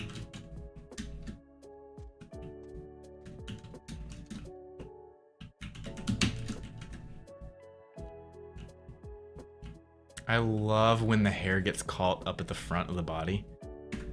Just looks so cool. I do need to fix that area right there. So let's do. Let me do shoulder or chest. Let's see.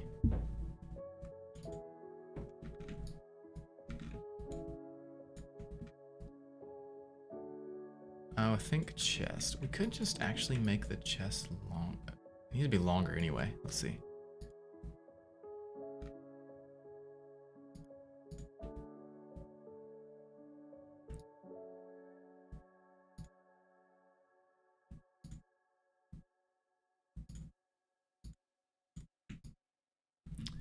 A little bit longer. Doop. Maybe too long.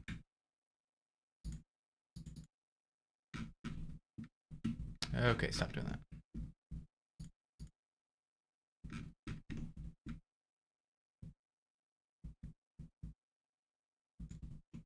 Cool, that looks good.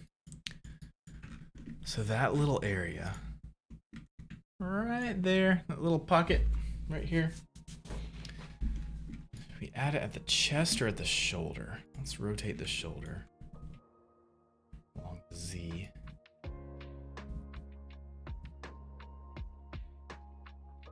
It's like right in between where the shoulder and the chest should be, so I'm not sure where we should put that. I think definitely spine 2.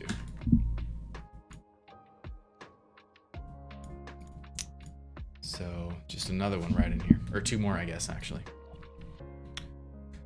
So 3D object, nope. Other magical cloth, capsule collider. I need to name these.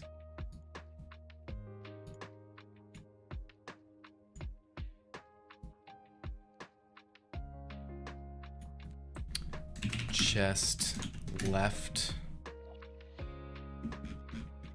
This one was called chest center. This one was like shoulders.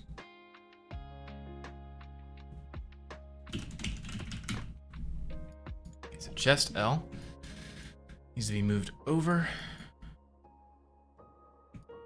Come forward a bit.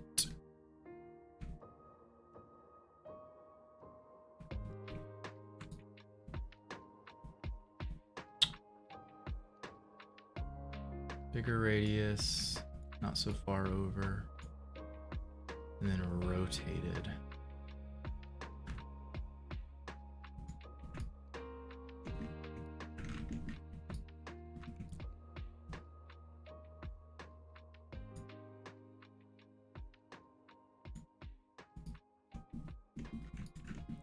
Not so long.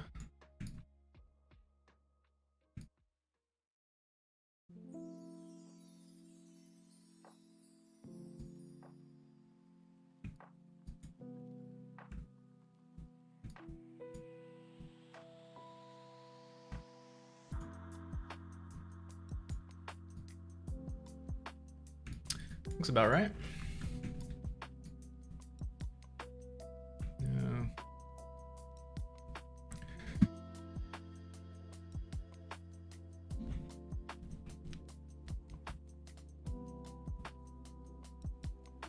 For initial learning, am I able to do that on a laptop, or does it need to be done on a PC?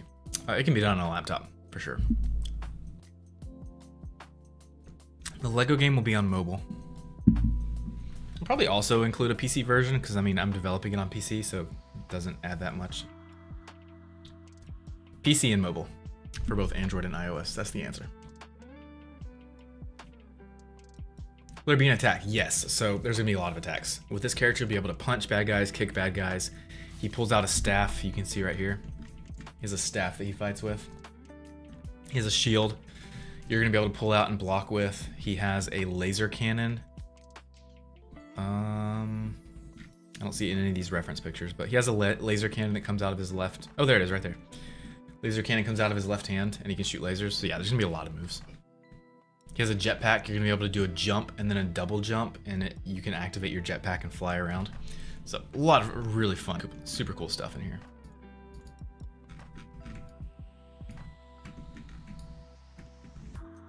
It needs to be like that, and then increase radius and length.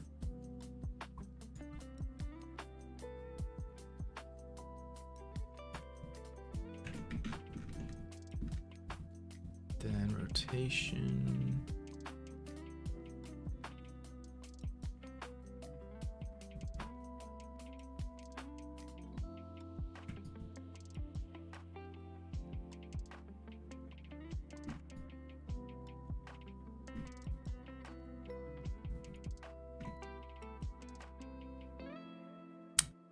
I think that's good.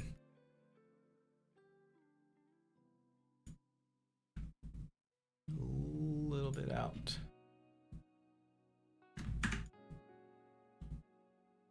There we go.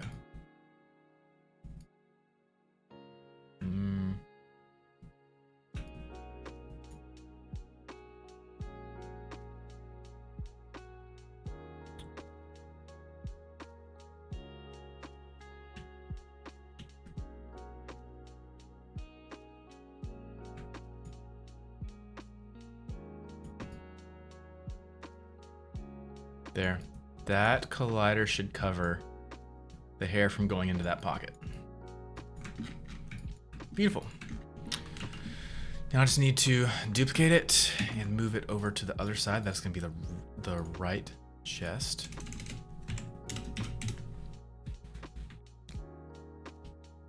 I feel like it could be great on a platform like a Switch as well. Not sure how difficult it is to do. Yeah, that is a venture that I've never tested before. I would love, it's not going to be on Switch because that's console, and yeah, I just definitely don't intend on doing that. I would very much like to make some console games one day, but the Lego game will not be a console game. It's just going to be for mobile. And even it making it PC game, like that's not primary target. Primary target will be mobile game for sure. Mobile devices. But yes, I would love to make some console games one day for the Switch. That's a goal of mine. The price of the Lego game, it'll be free. 100% free. Now, if you'd like to support it, you can join pixelfiregames.com. I have some membership tiers on here that you can sign up for, just like you would on Patreon. And they give you different perks. So yeah, that's a way that you can support the stuff that I'm developing. But if not, no worries. Okay, so right, I just need to make the X positive. Y is the same, Z is the same, rotation needs to, does it all be negative maybe? Or all be the inverse? No.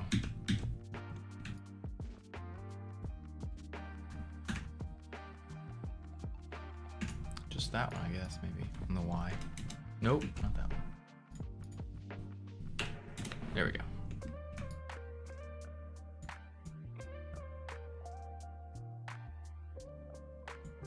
Oh, no, maybe it does need to be inverse there.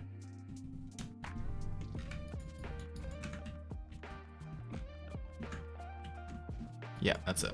Okay. Let me just double check that. We view orthographic, they should be, yeah. Can't tell a difference, they're the same.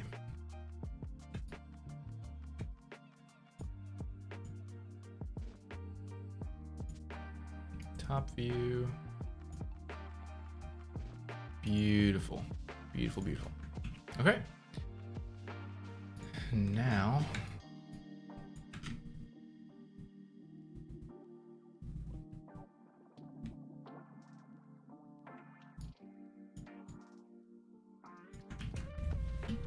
just got to add those colliders to the cloth. Or to the, yeah, cloth settings. Boop. Boop. I'm actually gonna rename these two. Actually, that's fine. Arm right. Arm left. This one, I'm just gonna call spine. And make these names shorter. Oh my gosh, it is 1:30. I've got to eat lunch. My stomach is grumbling. Head.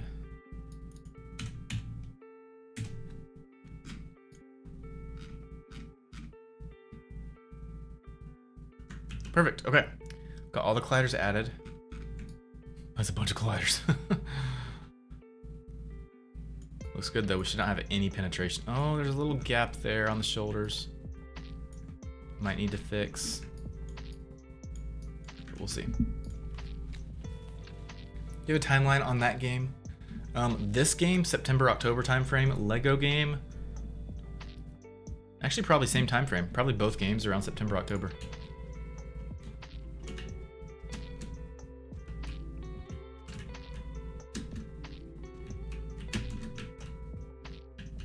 I want to get a piece to flop around to the front. There we go. Oh, yep, there we go. Yes. Okay, let's pause it and take a look.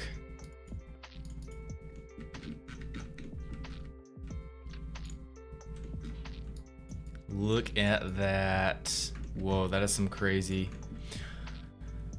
Okay, interesting. You know what's happening?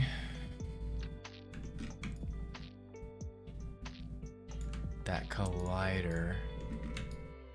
Oh, it's not even that collider. Is it the chest? No. The shoulder? Nope. It's the arm. Arm left. No, there's no collider pushing that strand out. It's just, I think, oh, it's because the strands circles are too big. So I need just to change the radius of the point while we're not paused. Oh, it reverted. Okay. So if I just make this smaller, it should be good. So let's do that to all of them. Just a little bit smaller radius since we have more accurate colliders now.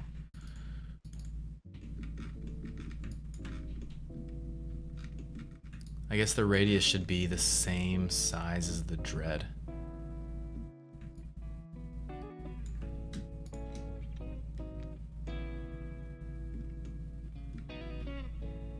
Where is it?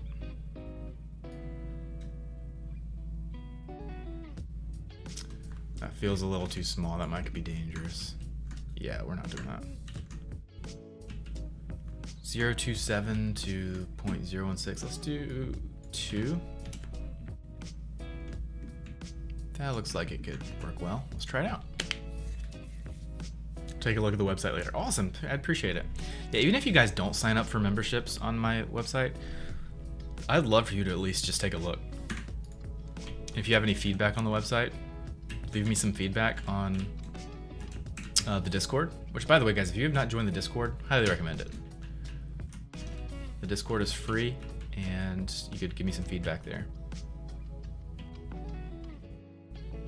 Okay, so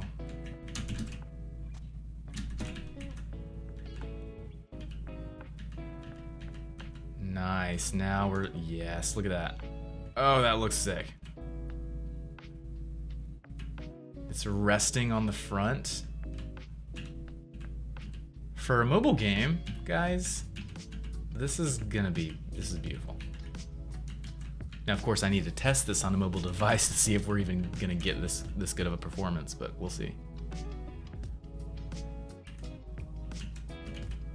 We also definitely, we need some friction on the colliders so that so they don't slide too much, because right now the hair is sliding around way too much.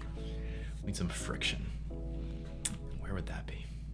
Oh, I'm so hungry. I need to go eat, but I'm having so much fun. Here, collider friction. So let's do, it's at 0.05. Let's do that. Let's see what we get.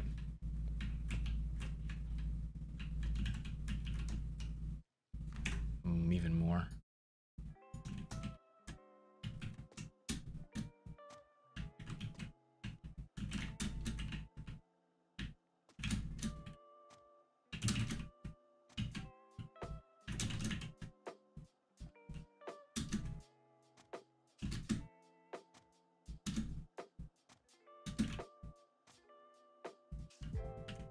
I feel like that's messing up our, let's do a 0.2.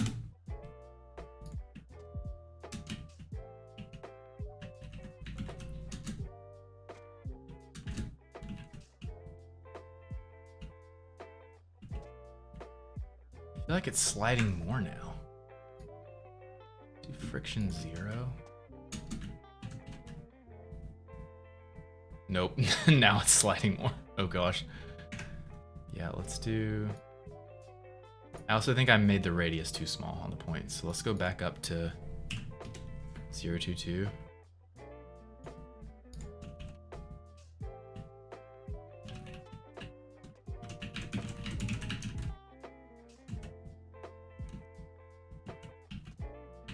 That's better.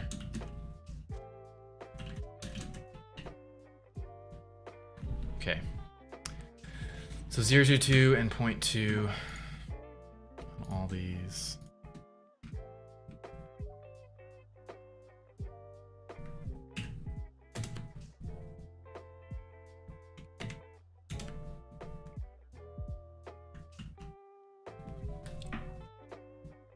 Oh, self-collision surface thickness. Cloth mass. Maybe that's what we need to play around with. Let's try that out.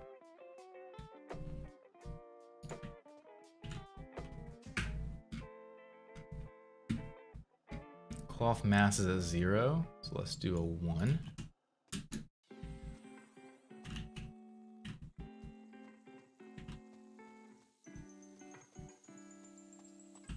I want to make the hair longer and see what that ends up looking like.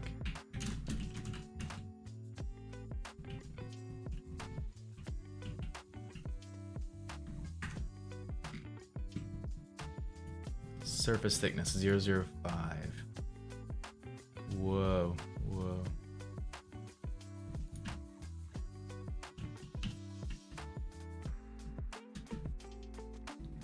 We're getting some snaky interactions there. Look at that. It's just moving around like snakes.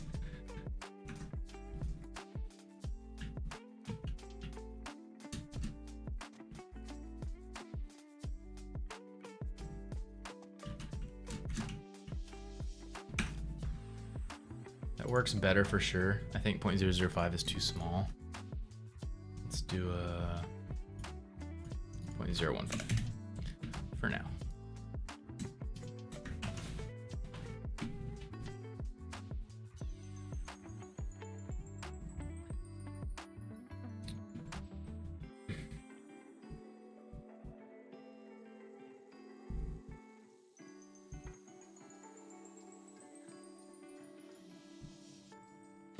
Play around with the gravity and the damping real quick.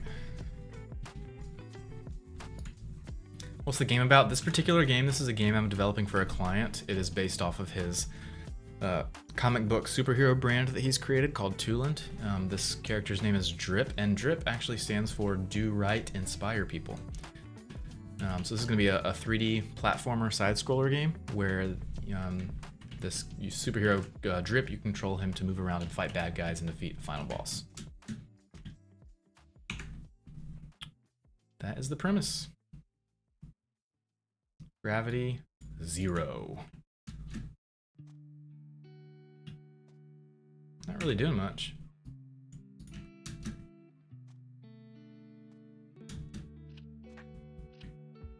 Oh, full gravity makes it look a lot better, I think.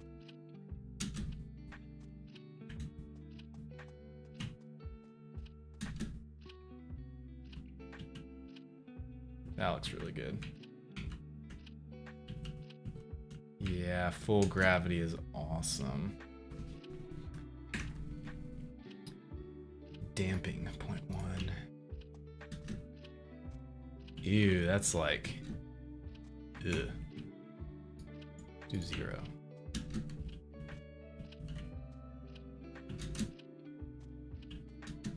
That's like no weight at all. Yeah. 0.1 was better, but let's try like a 0.25.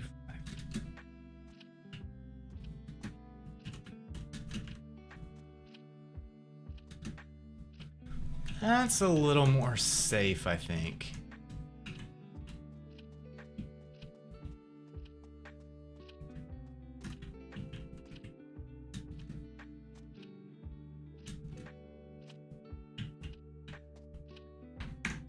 I still think I like 0.1 better though.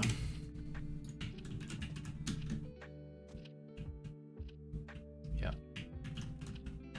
Faux show.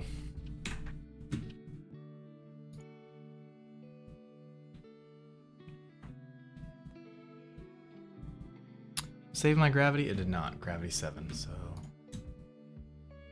Let's just do 9, not a full 10.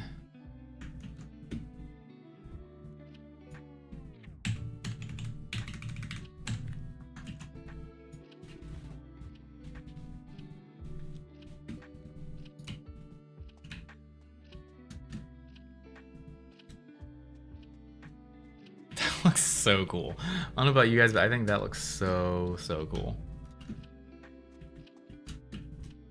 Wonder if I need to add a collider to the hat. Oh yeah, I totally do.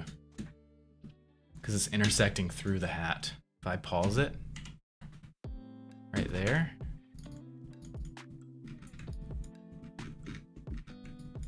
Yep, right there. I need to add a collider on the hat.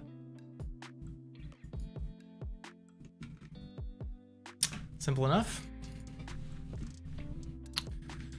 It's gonna be attached to the head. So head, create other magical cloth. Create other magical cloth. Wouldn't be a capsule collider, it would be a box collider. Oh wait, there is no box collider in Magical Cloth 2. I think that's on her roadmap.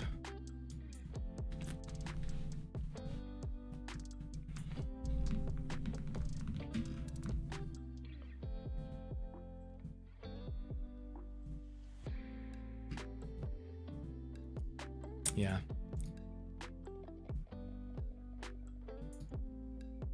Oh, canceled? Like they're not doing it at all now? Oh, okay. Plane collider, I guess I could do?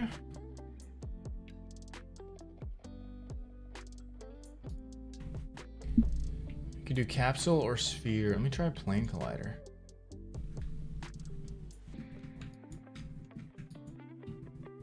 It's on the head.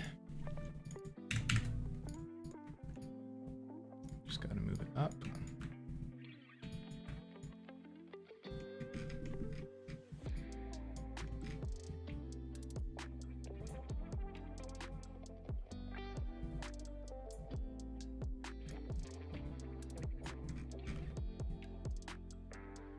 Rotate it.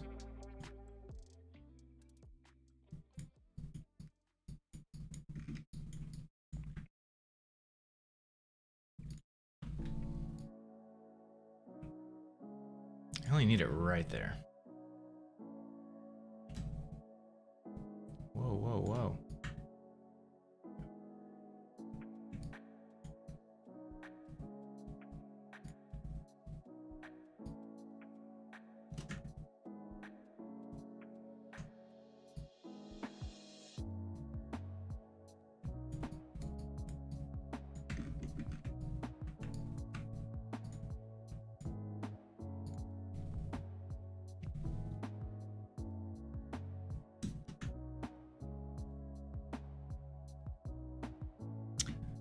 That should work for the hat collider.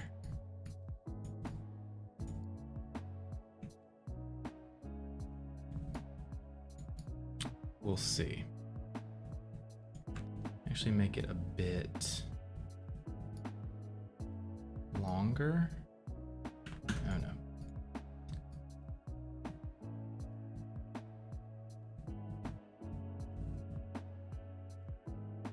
Actually, it doesn't matter because there's a sphere collider in the head, so that's plenty. Okay. It just needs to not be negative.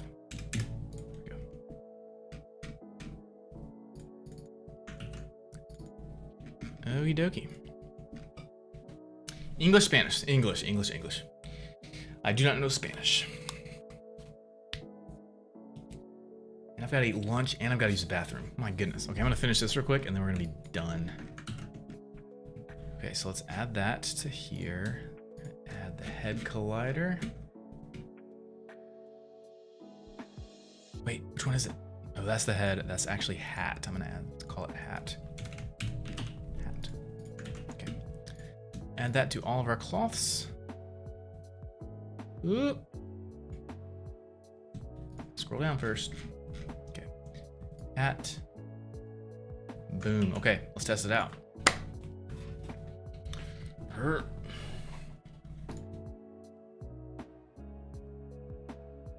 What happened?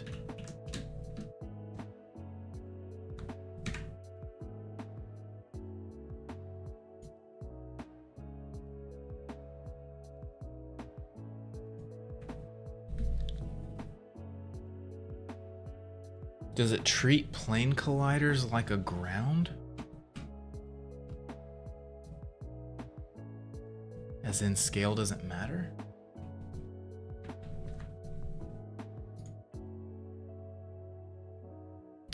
That is exactly what it's doing.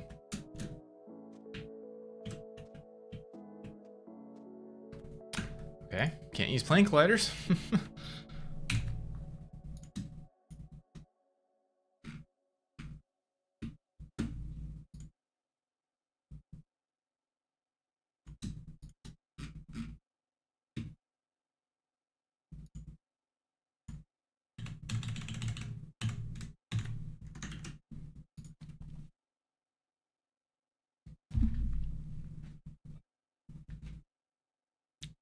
See you, Command Starlight. Thanks for joining. So I might just have to forget the Hat Collider, or...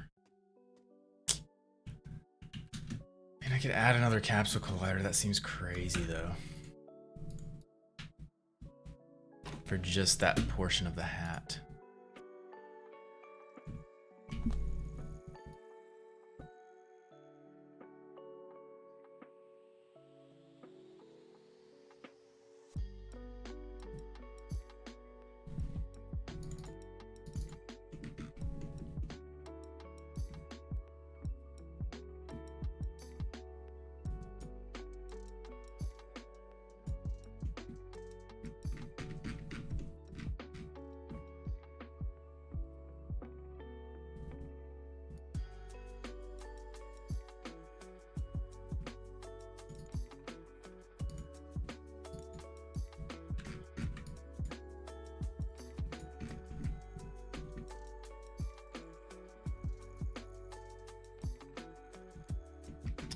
Yeah, it's a little awkward.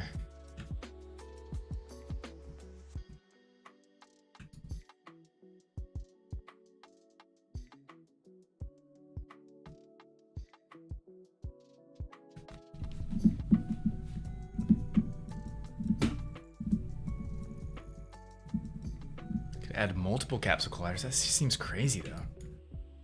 Like, a box collider would work perfectly here. Or a flattened collider, but you can't do that, I don't think. Can you? I know I could do that, but will that actually work? Can you scale colliders and it actually work? I'm not sure about that.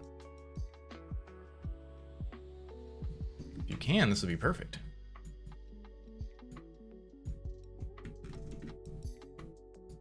Anyone know in the chat if scaling a collider works?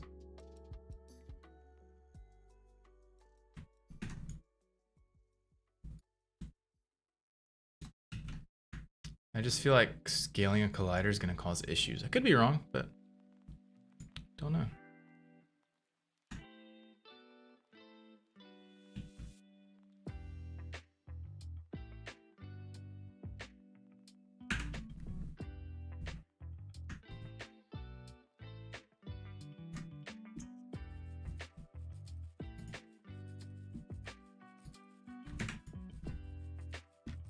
Because if that works, then that would be awesome.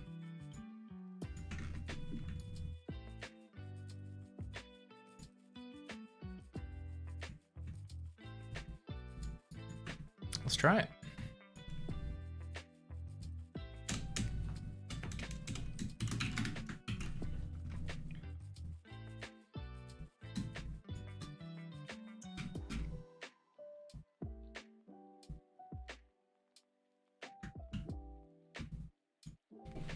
Here goes nothing.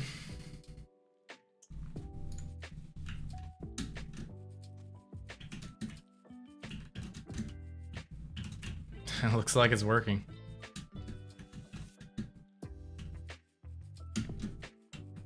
Oh, maybe not.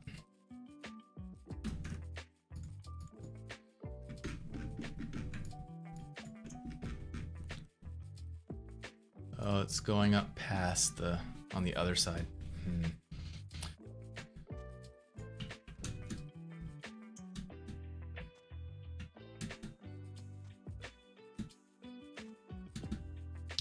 It's like I think it's working, but I also think it's... Seems like it works sometimes, but not all the time.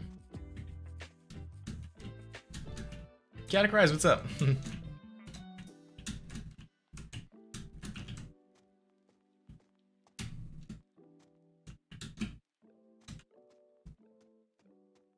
It works for now. I'm gonna leave it.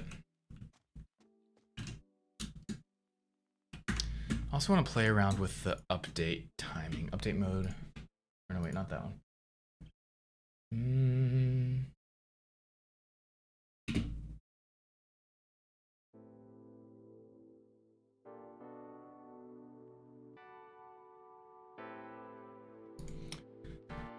There was a place where you could do it in fixed update.